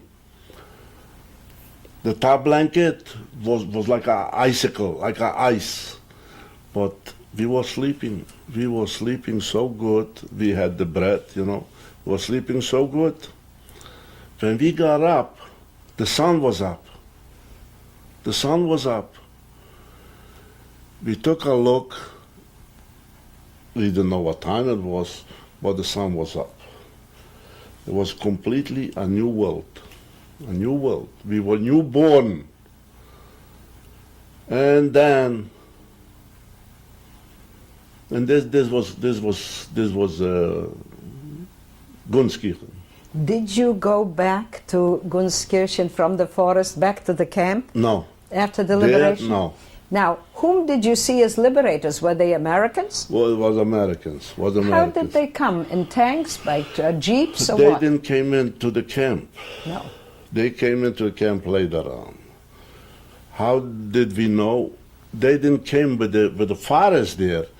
When we walked towards the road, then we saw already trucks and tanks and Americans and jeeps and with the thousands. Well, they saw you in those uniforms, strange uniforms. Did anybody stop or ask or say, "Who are you?" or throw you any food or anything? No. We went there. We got to Welz, in the beginning of Welz. How far is Welz from Gunskirchen? About 5-6 kilometers, maybe 10. I can, you know, I didn't measure it this time. In the beginning of the city there was a 3-story house, and an American soldier throws us down a can of pork and beans, and he comes down. He did us a favor. He comes down, and he shows us how to open it. He couldn't open it, then he took the bayonet, he opened it. We ate it. We got so sick. Me You and ate it Hans. cold? Cold, yeah. We got so sick. We almost died from them, both of them. I don't know where we wind up, but we wind up there in a stable with horses and cows. In Wales? In Wales. And this man saved our life. Who? This man. The farmer? The farmer. He saved our life. How? We were sleeping with the cows and the horses in the stable there. He used to give us toast. And if you know, in Austria they have that a wine, a sour wine, Must, they used to call it. Must. I remember the name.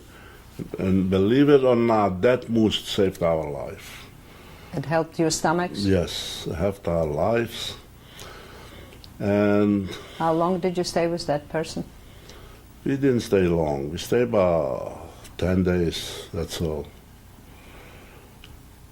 You're still wearing those uniforms? Those uniforms, yes. Because we didn't know, we were still sick, you know. We didn't know, we could have changed, you know. But we didn't know. But going from Gunskirchen to Wels, I personally saw a Russian soldier. He asked for a German the boots, and he didn't want to give him. He knocked off his foot right there and there. He says, "You don't want to give it? I'll take it. You want to go for the other one?" He says, No, I'll give it to you." He gave him the boots. Now, the Russians were meeting the Americans there in Wales? I mean, the Russians... No, this was also Russian prisoners. Oh. Also Russian prisoners. And later on, they met the Americans. So now in Wales, you stay with that farmer for about 10 days, and what do you do then? Then we took a pair of horse and buggy. You took them away? No, he gave us. And he gave us hay and for the horses food and for us food. And we said to him, we want to go back to Romania. He says, go ahead. We went. It's not far there. And we went across the bridge, Hungary and Austria, and we got to Budapest. The Russians were there. They took away our horse and wagon. And they put us in a cattle car. It was in a cattle car. When did you change your clothes? The clothes we changed already. We changed. The clothes we changed. The farmer, so happened, he gave us some clothes. Farmer. And the Russians wanted to put you into a cattle car in they Budapest? put us into a cattle car. To go where? To go, who knows where? Who knows where? Maybe to work in Siberia, wherever. Who knows? So what did you do?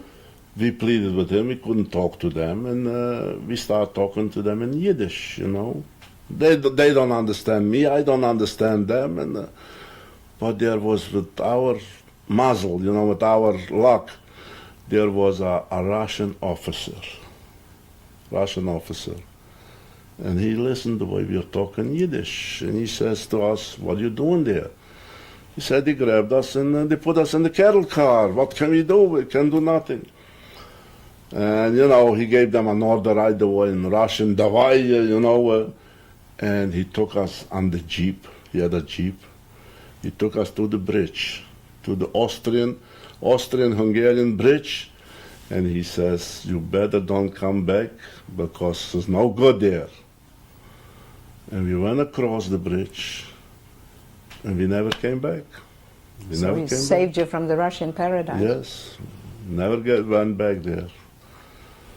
And so what happens now? You're across the Then bridge we now? went into Wels. You went back. Went into Wels. We were there in a camp. What kind of a camp? It was also like a DP camp. It was a DP camp, and we straightened ourselves out, you know.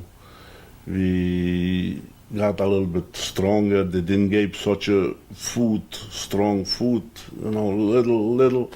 and we got stronger. Did you have any medical attention there? No.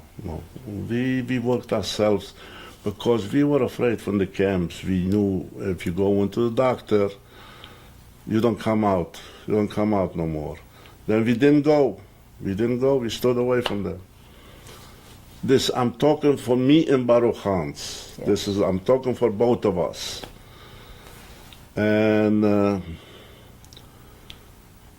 there in Wels, we also stood a few weeks. And we decided to go to Italy. How long did you stay in Wales? A few weeks. And you didn't do any work in Wales? No work. I didn't do no work there, no work. And I went from there, I went to Salzburg. In Salzburg, I saw they had their transport with Italians to Italy. We got into the train. He spoke a little bit Romanian, Baruch Hans, and I have a couple words, And they thought we were Italians, And we went with them across into Italy. Where did you go into Italy? We went to Modena. We stopped. The first stop was in Italy, in Modena. That was yet before Modena. They didn't let us in. They had because of the border. The border. No, we were already in Italy. Did you have any difficulty crossing the border? No. No checkpoints. No checkpoints. No nothing. So and what is the difficulty that you said you had? They didn't let us into Modena yet. Why? They want to check if you're sick, if you're dead, And then there was also Italian prisoners of war, And then we got into Modena. Modena there was already a different story. What way? Modena already was the UNRWA, the Joint, the United Jewish Appeal, what do you call it. And we had already different things, different food, and they gave us different clothes. So Joint and UNRWA helped you helped, yeah. And after a few weeks, I decided to go further. I met a couple cousins there in Modena, and I went to Rome. I went completely without money, without nothing, whatever I had on myself. That's all I went to Rome. Did the travel cost any money? Did you have to buy tickets? No, we were riding for free. We told them prisoner of war. We rode free. Wherever we drove, you asked me, how could you drive like this? I told them a prisoner of war. And they didn't bother us. So now you arrive in Rome, and what's in Rome? We arrived in Rome. We were trying to go into a synagogue there to get some food or to get some clothes. They were so poor, they didn't have themselves. And the station by itself was so bombed out from the war, Then me and Baruch Hans, we went into a church. He gave us food. And beside that, the priest there did us a favor. He said there is the UNRWA and the Joint, they're giving out packages of clothes and packages of food. And they give you also something like, they used to give you 500 liras. 500 Did he tell you where to go? He came with us, he showed us. The priest, yes. And we took one package. And we bought it to him, and he says, no, I'll show you where you can sell it. And you should make a few dollars, make a few, and this is the way we had every week a package, They gave us every week a package. We had a Where few did you dollars. stay in Rome? Did they give you also a place to stay? No, we stood for a week. We stood there in the church, in a bed. Then when we had already a few dollars, we stood in a hotel, a cheap hotel, a cheap hotel there we stood. And then from there, we went to Cinecittà.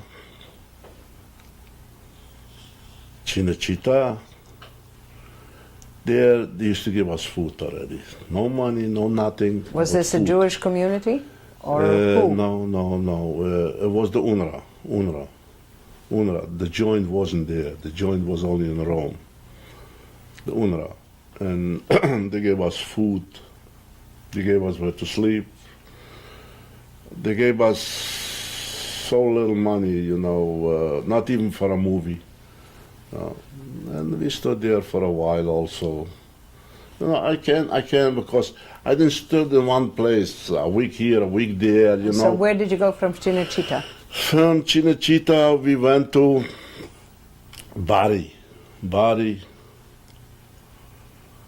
And then from Bari we went to Lecce. From Lecce we went to Santa Maria de Loca, Santa Cesaria. Then we came back and we went to Milano. All the way up north now. All the way up north. Why did you go back north? We want to see the way Italy looks. Italy. We were trying to go into Sweden. They didn't let us in. They let us into Sweden. And that's the way we stood there. How long did you stay in Milano? In Milano we didn't stay long. This is only going through. So where did you go from there? From there we came back near Lecce somewhere, in Napoli somewhere.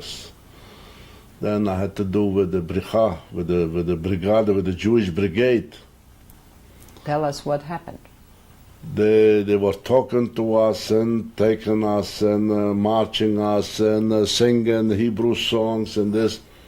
Then they put us on a boat to Israel. Did you at any time try to get to America or to any other country? Yes, I had even papers to America. How did you have papers? I had here a brother, an older brother. He came here before the war. It's from one father, but not the same mother, And he sent me papers. How did you get in touch with him? Or how did he know that you survived? This is a good question. You see, when I was in Italy, I didn't know from my brother.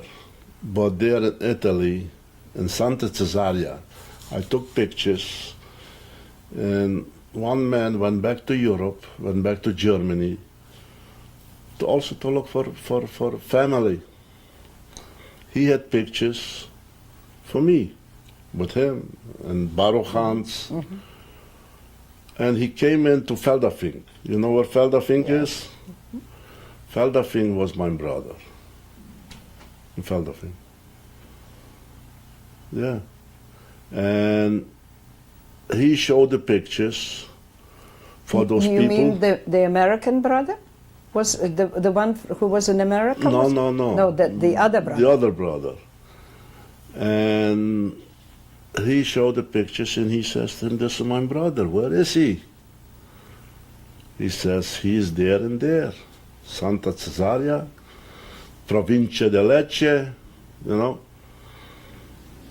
But 3 days later, I get a letter from my brother. He's alive. Then he writes me, my sisters are alive. And he wrote me about the older brother there, the stepbrother in America.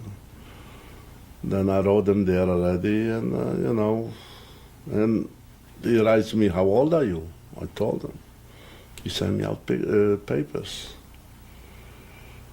And I had the papers, and they took it away from me. They took it away. The Brigade took it away from me. Saying what? They were your papers? They were my papers, but they want to see it. I never got them back. I know there was a pass to come into the United States. And the brother who sent you, the one who survived Auschwitz, that sent you the papers, No. He didn't? No. The one who sent me the papers from the States. Right, but through your brother and who survived Auschwitz. Yeah. And Feldafing. Yeah, yeah. Well, what happened to the brother in Feldafing? He came to the United States. He was here. He came here. They didn't let me.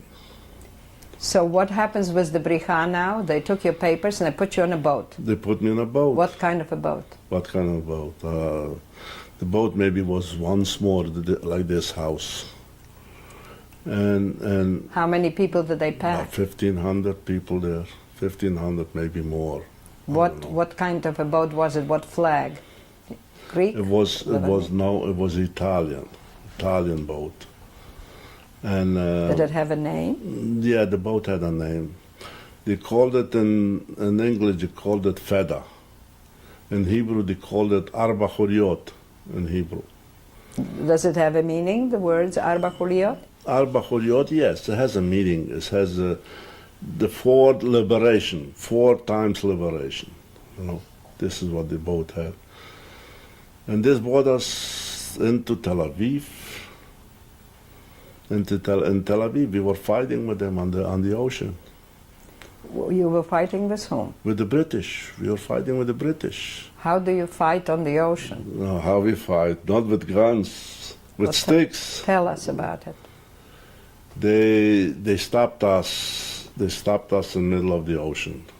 We want to come into Tel Aviv and to this park, and that's it.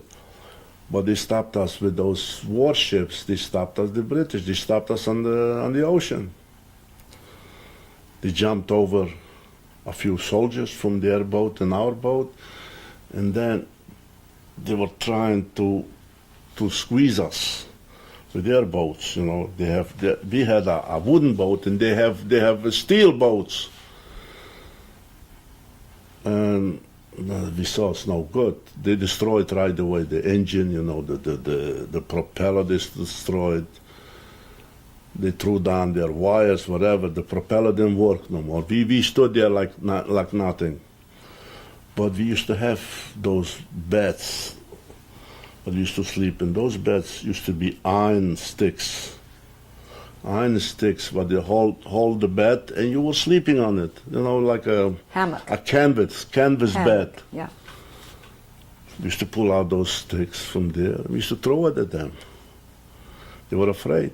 But when they came pushing us together again, we grabbed the soldiers and we threw them between the boats. To stop from squeezing the boat. Yeah. So how long did it last? No, they didn't came again. They were afraid. They didn't came again. They shipped out. They took out those soldiers from the ocean. They were dead. And the rest stood with us on the boat.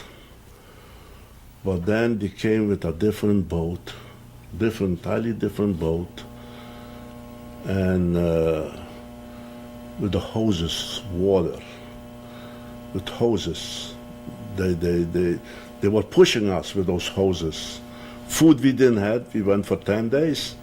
Food we didn't have, water we didn't have, but we were drinking the water, but it was salty water. And this is the way they jumped off. More soldiers and more soldiers, you know. And this is the way they captured us. So where did they take you then? They put us in a big boat, and they took us to Cyprus. And We got down there in Cyprus. they put you into a camp? To a camp. The camp had a name? The camp had a name. The camp was the first camp, and the camp had 60. The summer camp, what do you call it? We were the first boat into Cyprus. And then they start coming more boats and more boats and more boats. And we stood there about 6 months. How were the conditions there? We had food, but not enough. Not enough. We were sleeping in tents, but not enough. Was there any occupation during the day? No. You just, whatever you did, we used to play soccer, we used to play volleyball, we used to make it ourselves. We used to ask them for balls, you know, and nets and this, and we used to play there, you know. Did you have any contact with the outside world? No. Probably, look, I don't know. The leaders probably they had, because the captain from the boat, the third day he was gone. He was gone. He wasn't there no more. Was that an Israeli who was a captain? No. The captain from the boat was Italian. They dressed him as a Jew and was gone. So after 6 months in Cyprus, what happened? Well, 6 months after Cyprus, we had to go out. We had a problem there with the Altalena. You remember the Altalena? Yes, I know the Altalena, but what did you have to do with Altalena? Because they used to take in every month so much and so much. Because the Altalena went out before us, we had to stay A little longer. a little longer than the Altalena. And this is what happened. So after 6 months, did the British finally let you legally get to Palestine? Yes. Then, then we went in legally. We went into Athlete. They took us to Athlete. And from Athlete, we went out free with passports from the British, you know. An interview with the survivor, Mr. Meyer Berkowitz. Mr. Berkowitz, you just told us you arrived now legally in Athlete, Palestine. What happens to you then? From there, they took me into Aliyat Noor. This is a school. We were working a half a day, and we were learning a half a day. Was that for young people only? Only for young people. Only for young people. I showed you the picture there where I got in there. And we were working a half a day there. What were you doing? We were working haklaut, farming. You know, we were working there by the farmers a half a day, and a half a day we were learning. We were learning, and those few months I learned a lot, more than in those years. So how long did you stay there? I stood there for end of 46, about a year, I would say, about a year. And all that time you were still going to school then, and learning? A half a day working, a half a day learning. And what happened afterwards? After that, they gave us the Medina. And we were there in Zdeyakov, we were young men, we were, want to go fight. And we went to fight. We volunteered. Was that before the independence or after the before declaration? Before the independence, we belonged to the Palmach, the 5th division of the Palmach. We belonged to. You know, that was we didn't do no. We were training a lot. But we belonged to the 5th division of Palmach.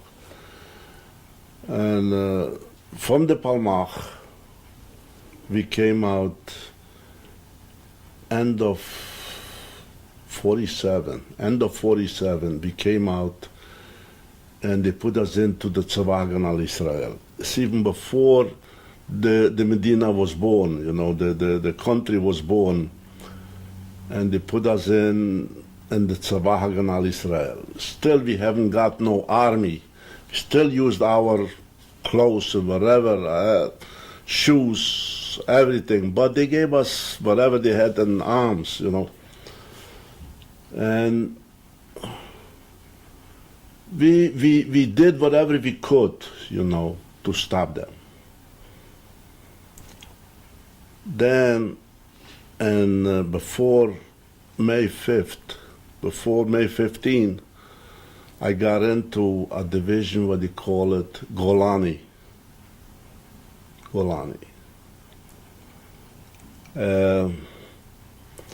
That was a good division, you know.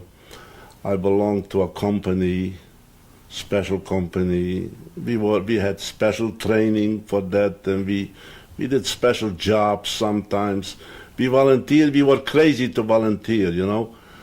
But we had special jobs to do. They didn't keep us in one place. You were here today. You could have been another place tomorrow. You know, they didn't keep us in one place. But I belonged to the Division Golani. Was your friend Baruch with you through all? No. When did you part company with your friend? They're an athlete. I went to Zdeyakov, and he went to Mikveh Israel. And this is where, but we were still in touch. We were still postcards or whatever, you know, we were writing to each other whenever we could. I came to him or he came to me, you know, but he's still living in Israel now. How long did you stay with the Haganah? Not for much. Throughout the school, let's say like every month, one day, we didn't work and we didn't learn. We had to do training for military training. This was our thing to do. Every month, one day, you know. When the state of Israel was declared, did things change for you? Yes. What happened? I got in then to the Division Golani, and was that now a regular army? it was a regular army. How long did you stay there? I stood there for 2 years. And after the 2 years, I was discharged. What happened then? In the army, actually, I became a Samal Takbura. This is a sergeant over trucks, over jeeps, you know. Me and 2 officers, we took the training on that bus, and we went to get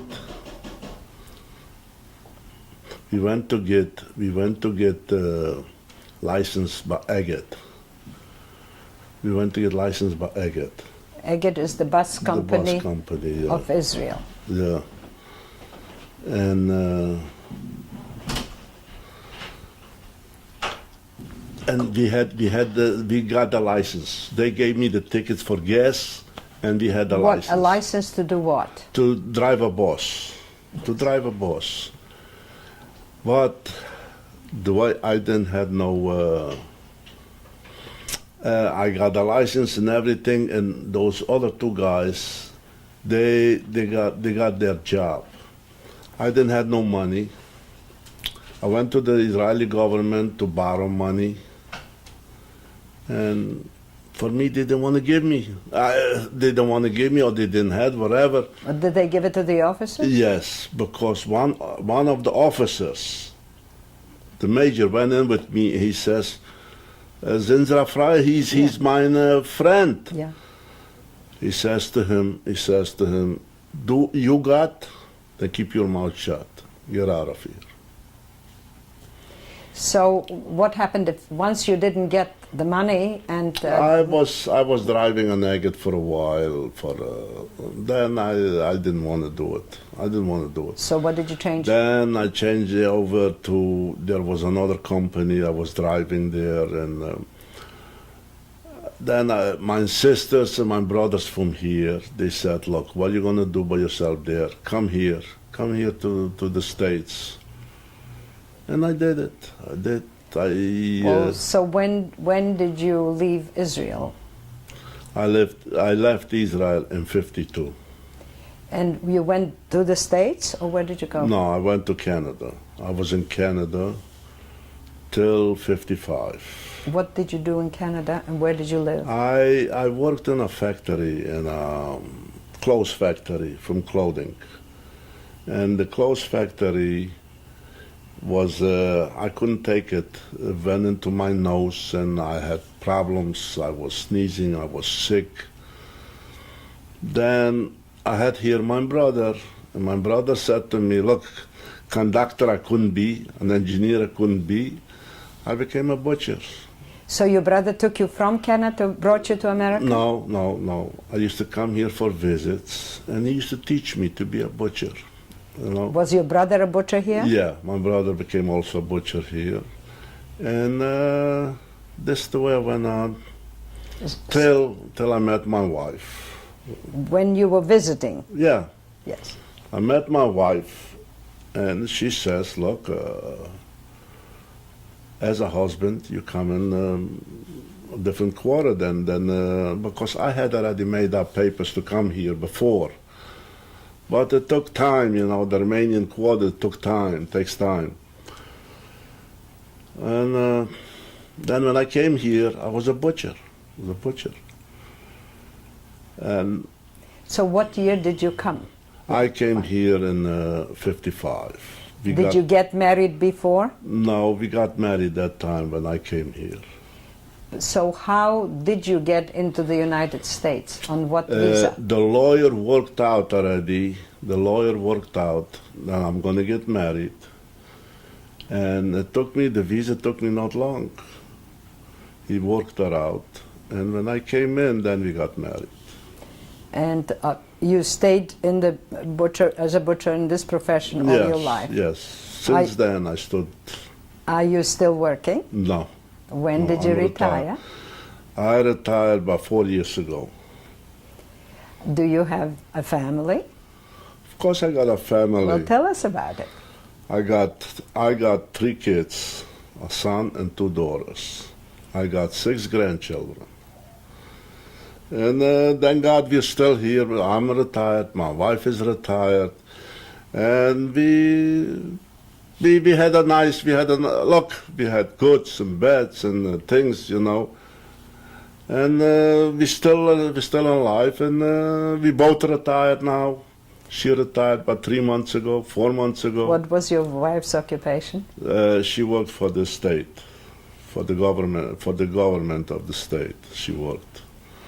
Are your children live close by? Do they live close by? Yes, my daughter. You'll see my daughter soon, my younger daughter. My older daughter is busy today, and my son is also busy. But I got his children, and I got my younger daughter. So does the family get together often? Well, we get together sometimes, you know. They're busy, and the kids are busy. They have schools, and they have their friends, you know. I wanted to ask you, in light of what you went through, your Shoah experiences, which were so horrible, and you were so fortunate in so many times, so miraculously saved, what is your view of your life after the Shoah? How, when you came and you were freed, how did you view your life? Do you have a different point of view now? I'll tell you the truth. When I came here, when I came to the States and I got married, you know, we weren't talking about it. Then when we had the kids, I used to come every Friday night, used to lie down with the kids in bed. Tell us, Daddy, tell us what happened when you were a young boy. I started telling them, you know, a little bit about it. I didn't go into details, deep details like I went in now. My middle daughter says to me, Daddy, why are you making up such stories? Yeah, she was a kid also. She was I know, maybe 5 or 4, you know. Daddy, why are you making up those stories? Then I realized they're too young to understand. Oh, tell us. Then I used to tell them stories about the army in Israel, the army. I used to tell them stories, you know, because I couldn't go in with them to such deep stories. But my younger one, she picked it up faster than the older one. She picked it up faster. She is even in it today. And she believed in it. She is even sometimes. She made a film now in Austria. She made a film and she wants to put it on the air. on CBS. She wants to put it on the air about that. Mr. Berkowitz. I Yes, want, go I ahead. want to interrupt you something. Please don't. Go right I want ahead. to interrupt you. Go right ahead. I took her along with me to Austria, my younger daughter. She had a camera there. And she went in Mauthausen to the gas chamber there, but the gas chamber, that kid came out screaming, hell. She came out screaming. I ran down the steps there in Mauthausen. I ran down the steps. I thought I'm going to break my neck to take her out from there. She was screaming. She was so upset. She says, Daddy, you... I said, I didn't go through this. God forbid if I would have gone through this, I wouldn't have been alive, you know. But a lot of people went through this. So you made a trip to the places where you were? Did you go to? Yes. Did you go to all the places that you were? Yes. And Melk. Can I say that? Please do. This happened to the 71st Infantry Division. Last year, I was registered in Washington, D.C. by the museum, by the Holocaust Museum. Then they called us up, and they wanted to know somebody from Gunskirchen, because he is a professor, he talks to the kids, but they don't know about that camp. They know about Dachau, they know about Auschwitz, they know about the big camps. But this particular camp, Gunskirchen, they don't know. They wanted somebody there. Who was there? Was there. I came there. I took along my daughter. We were in California. She lived in California. She was working in CBS in California. And I took her along with me. I said, you want to come along? Come. We rented a car there in Austria. When I got into Austria, my body was shaking. You know, I was so, how should I say, I was so, for a few hours. Traumatized. I couldn't come to myself, you know, what I went through there. And then I relaxed, you know, and I kept going. But we took her along, we rented a car there, and we came to the hotel, we rested one night, and then we started going. We went to Melk. The first camp was Melk. We went to Melk, an army camp. They don't want to let me in. An army camp. A German army camp? No, Austrian. Austria. Oh, yes. They don't let me in. Look, I'm not going to fight with military. I'm not going to fight. We went looking around there. We saw the crematorium and this and that. But were the tunnels still open? The tunnels, no, they're closed. Because I tried already a few times, but I got to go down to the Austrian government, to the Austrian ambassador. And I was talking to an officer, Austrian officer. I got the picture here. I'll show it to you. And this man, I can't take you in. I'm not allowed to take you in. It's an army camp, an officer. Can't take you in. I says to him, I want to go into this camp. I says, this was a concentration camp. He says, no. Finally, he went home to eat with a bicycle. He was living not far from there. He came running back. It looks like his wife must have given him the business. Why don't you take this man in? We were already, we want to go already, you know. And I said to my wife, my daughter, they were in the car already. I said, I want to walk by the camp once more. Melk. He came running with a bicycle. He says, come, I'll take you in. I'll take you in. He took the whole family in? He took us, all of us in. He says, look, I'll show you where you can take pictures, and where I know in an army camp you cannot, don't take no pictures. And my daughter did like that, you know.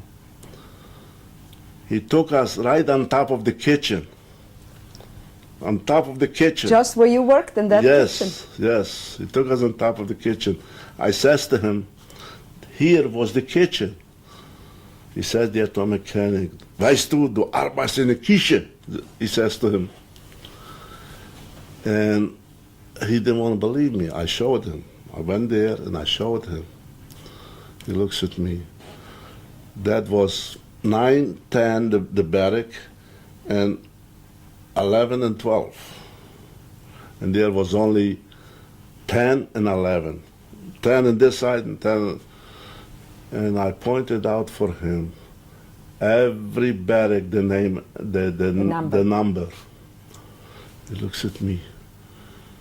He says to me, how many years weren't you here? I said, figure it out. And this is what happened. And I showed them some of the barracks they threw down. I showed them exactly where was the hanging for the people there, and where is the punishment for the people, you know. He did punishment too. There was a crematorium there also. Is it still standing? Still standing. This is the whole concentration camp, if somebody doesn't know. But I know where the camp is. And he took me in, and we went around there. I showed him where the Gestapo was staying, every barrack, but he couldn't believe it. I remember the number of every barrack. You mentioned the gallows and milk now. Did you ever witness Yes. a hanging? Yes. Yes. Was it a Jew? No. Why? Russians. They Why? ran away. They brought him back, a few Russians, not one, a few Russians. They brought him back, and they brought him back in a wagon. And they were tied up there, and they had to yell, Hurra, ich bin schon wieder da. Hurra, ich bin schon wieder da. I am back again. Yeah. And they took him to the gallows there. And did the whole camp have to witness it? The whole camp. They made an appel, and the whole camp had to witness it. The whole camp. Mr. Berkowitz, I'd like to thank you very much for sharing your Shoah experiences with us and for giving that testimony. Thank you very much. I'm glad I could have helped whatever I could have helped, and that's all. Thank you. This is the honest truth. I was talking only about myself, but nobody else. Only about myself, what I went through. Thank you very much. You're welcome. And the left is my mother. Her name is Fradl, and her son. Then is my aunt Feiger, and her Feiger Hestik. And then is Leah, my aunt Leah Hestik. Then is Pearl Hestik. Then is my grandma Aya Hestik. My uncle Herschel Hustik, and that is my grandfather, Kalman Hustik. Where was the picture taken? That picture was taken 70 years ago in Borša, Romania. How many years ago? 70 years ago. 70. 70, yeah, 70. Thank you. This is my mother, Meyer Berkowitz. And this is my father, Eli Berkowitz. This picture was taken, I would say, about 60 years ago. What happened to them? They remain in Auschwitz. They got killed in Auschwitz from the Germans. This is my sister, Toba Berkowitz. And that On which side? On the left side. And this is my brother, Zalman Berkowitz. This is my sister, Leah Berkowitz. And that is my brother, Hersch Berkowitz. My mother, Fradl Berkowitz. And this is my father, Eli Berkowitz. That picture was taken, I believe, in the 30s, 32, 33. That picture. I am going to go from left to right. This is my little sister, Mindy. And this is my father, Eli. Did Sister Mindy survive? No, she didn't survive. Where did she die? She died in Auschwitz, and my father died in Auschwitz. We're going from left to right.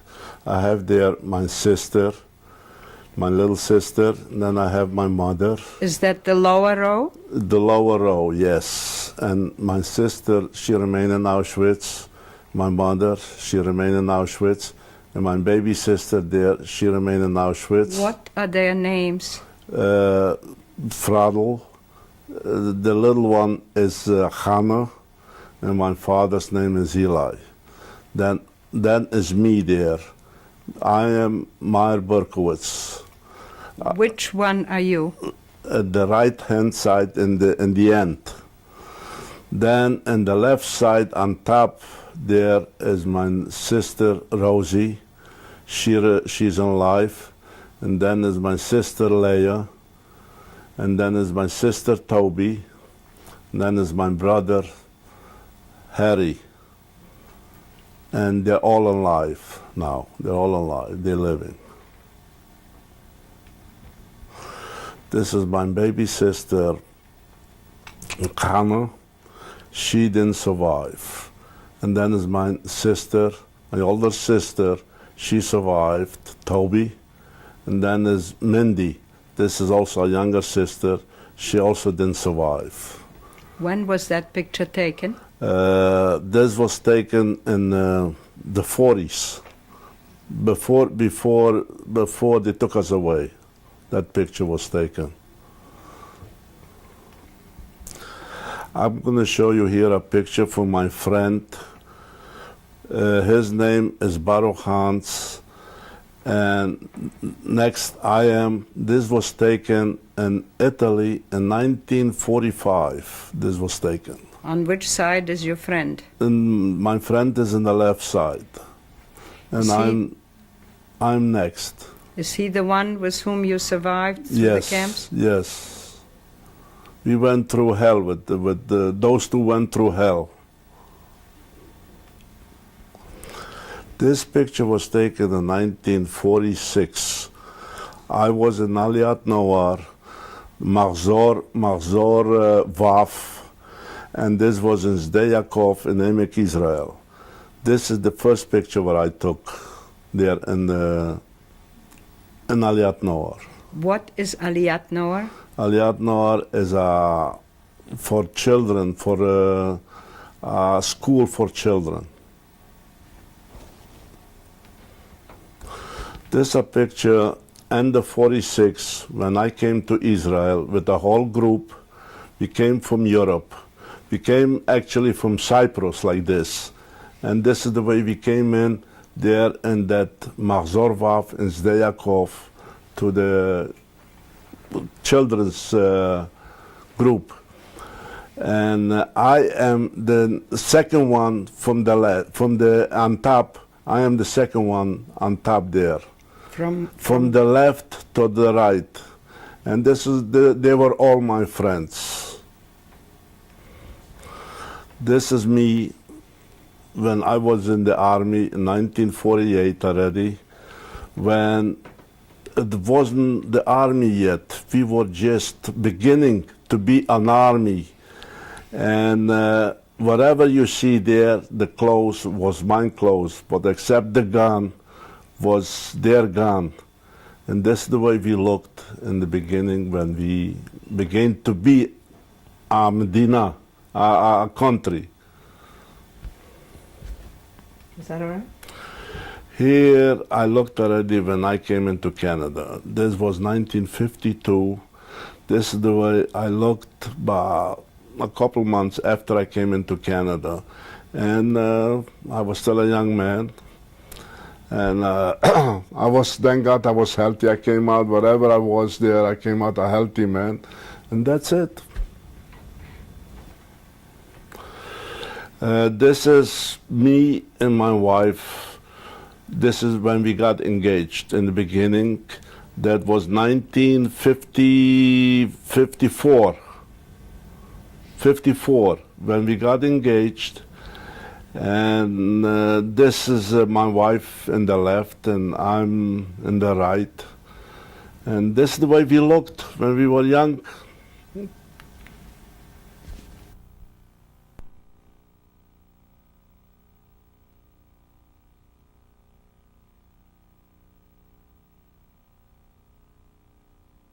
An interview with the survivor, Mr. Meyer Berkowitz.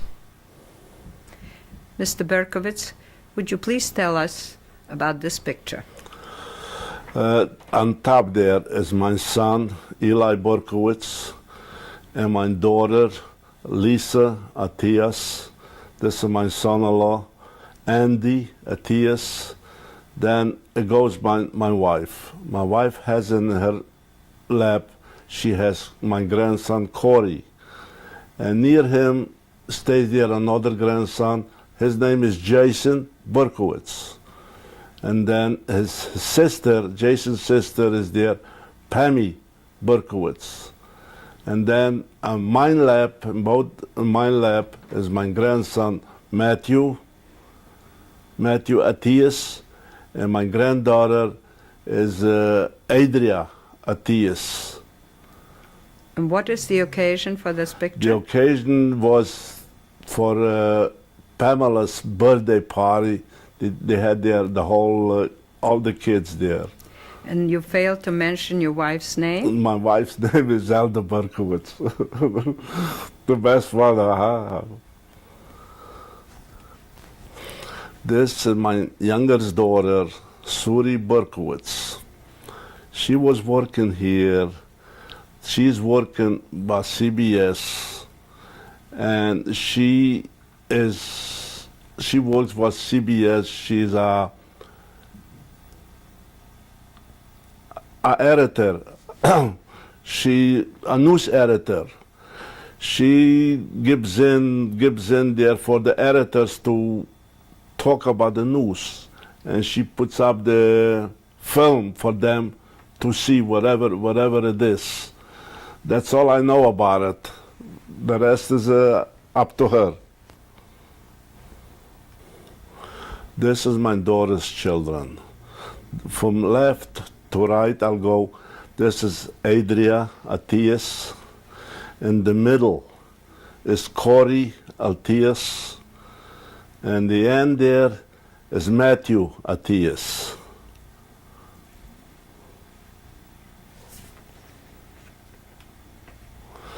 This is my son's children. His name is Eli Berkowitz. From the left is my grandson, Brian Berkowitz. And next is his sister, Pammy Berkowitz. And the bottom one, the little one, is Jason Berkowitz. This is our latest picture, what we took. We went to a wedding, and we took this picture. In the left, that's me, Meyer Berkowitz, and beside of me is my wife, my lovely wife, Zelda Berkowitz. And that's it. What we. Mr. Berkowitz, I'd like to thank you very much for sharing your family album and your family pictures with us. Thank you. You're welcome. Mr. Berkowitz, would you please introduce your family to us? To my left, I got my wife, Zelda Berkowitz. And here, this little one is Jason, my son, Eli Berkowitz's son, Jason Berkowitz. Then I got to my left, on top there, my grandson, Eli Berkowitz's son, Brian Berkowitz. Then I got my lovely daughter here in the middle, is Suri Berkowitz. This is my daughter, my youngest daughter. Then I got here on my right, this is my son's daughter. This is Pamela Berkowitz. Thank you. Mrs. Berkowitz, could you tell us how was it living with a survivor, since you yourself are not a survivor. Could you tell us whether your life was more difficult or more meaningful because you lived with someone who had such experiences? I think it's a combination of being more meaningful and more difficult. The fact that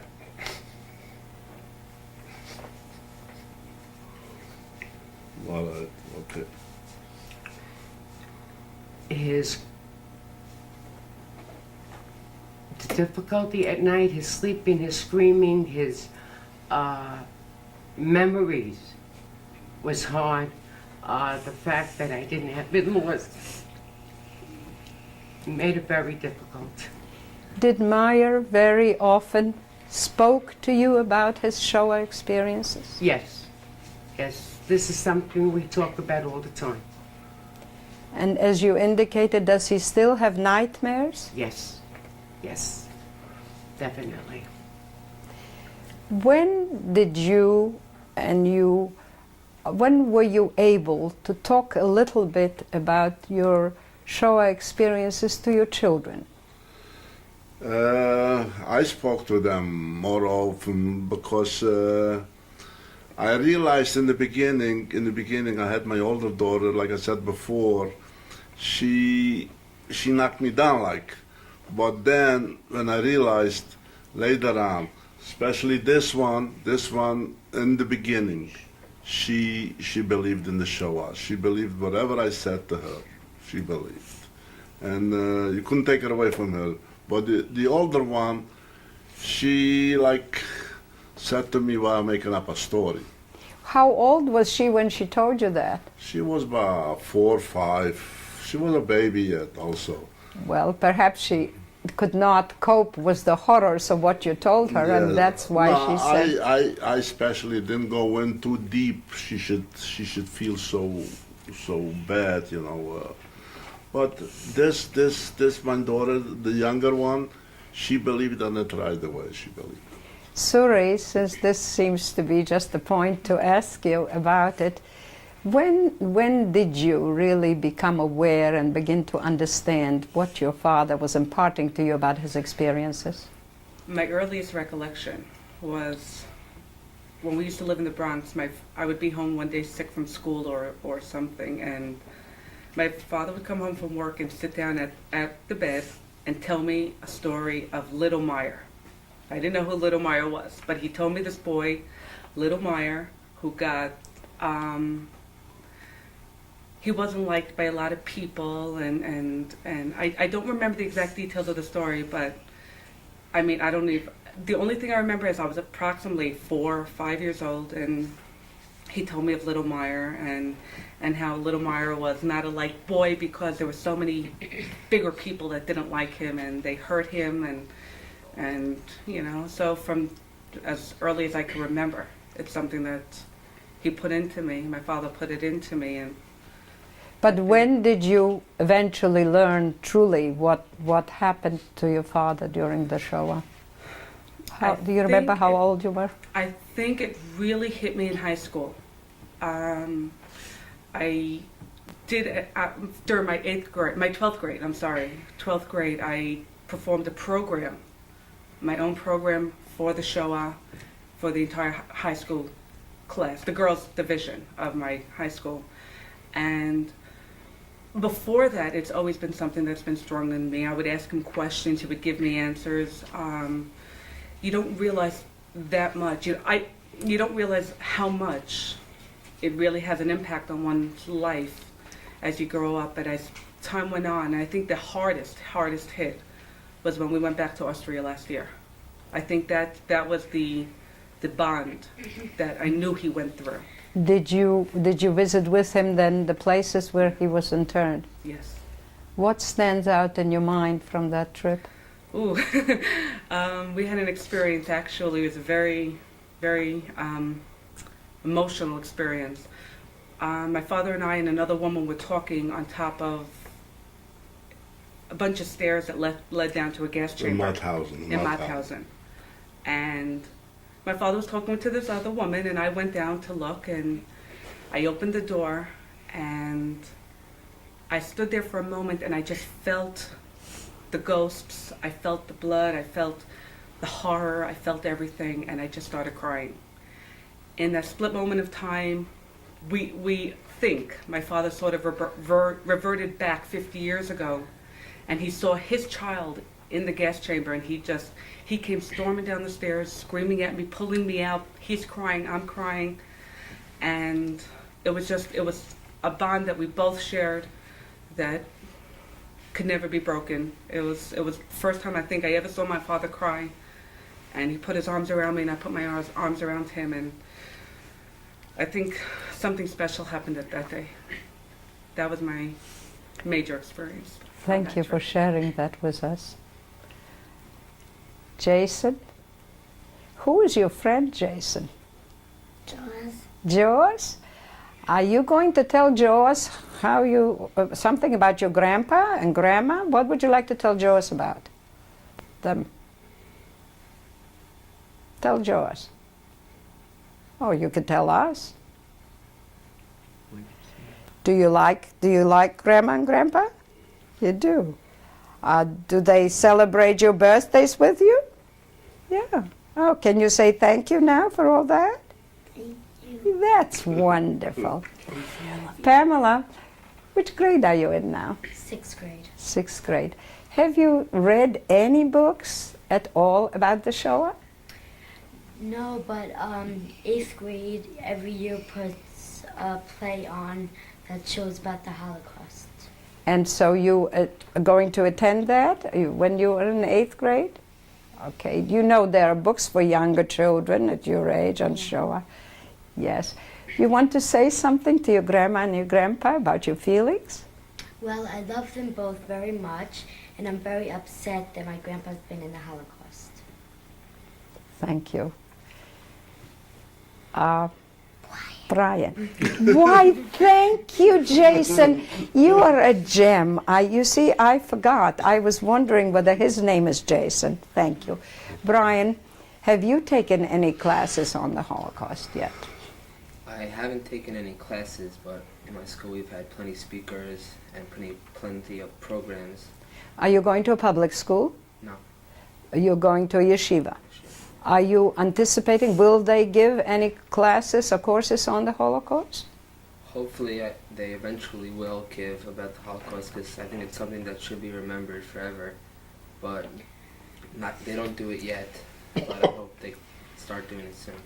Have you done any reading about it? Yes, I've done a lot of reading. I've read many books. I've attended plays and speakers and programs that our school provided.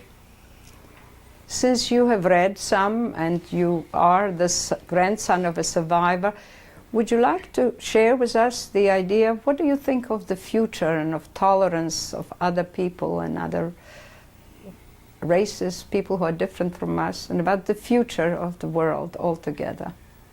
I think that in the future we should try to remember what happened, and I don't think a different race should be discriminated because they're a different race, and I think all the races should be equal, and I hope that it's remembered forever. Do you want to say something to your grandma and grandpa as well?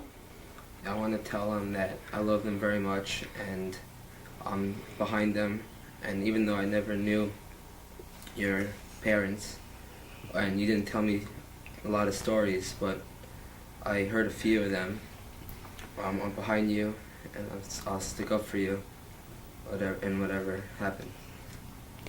Thank you very much for these beautiful sentiments. Thank you, Mr. and Mrs. Berkowitz.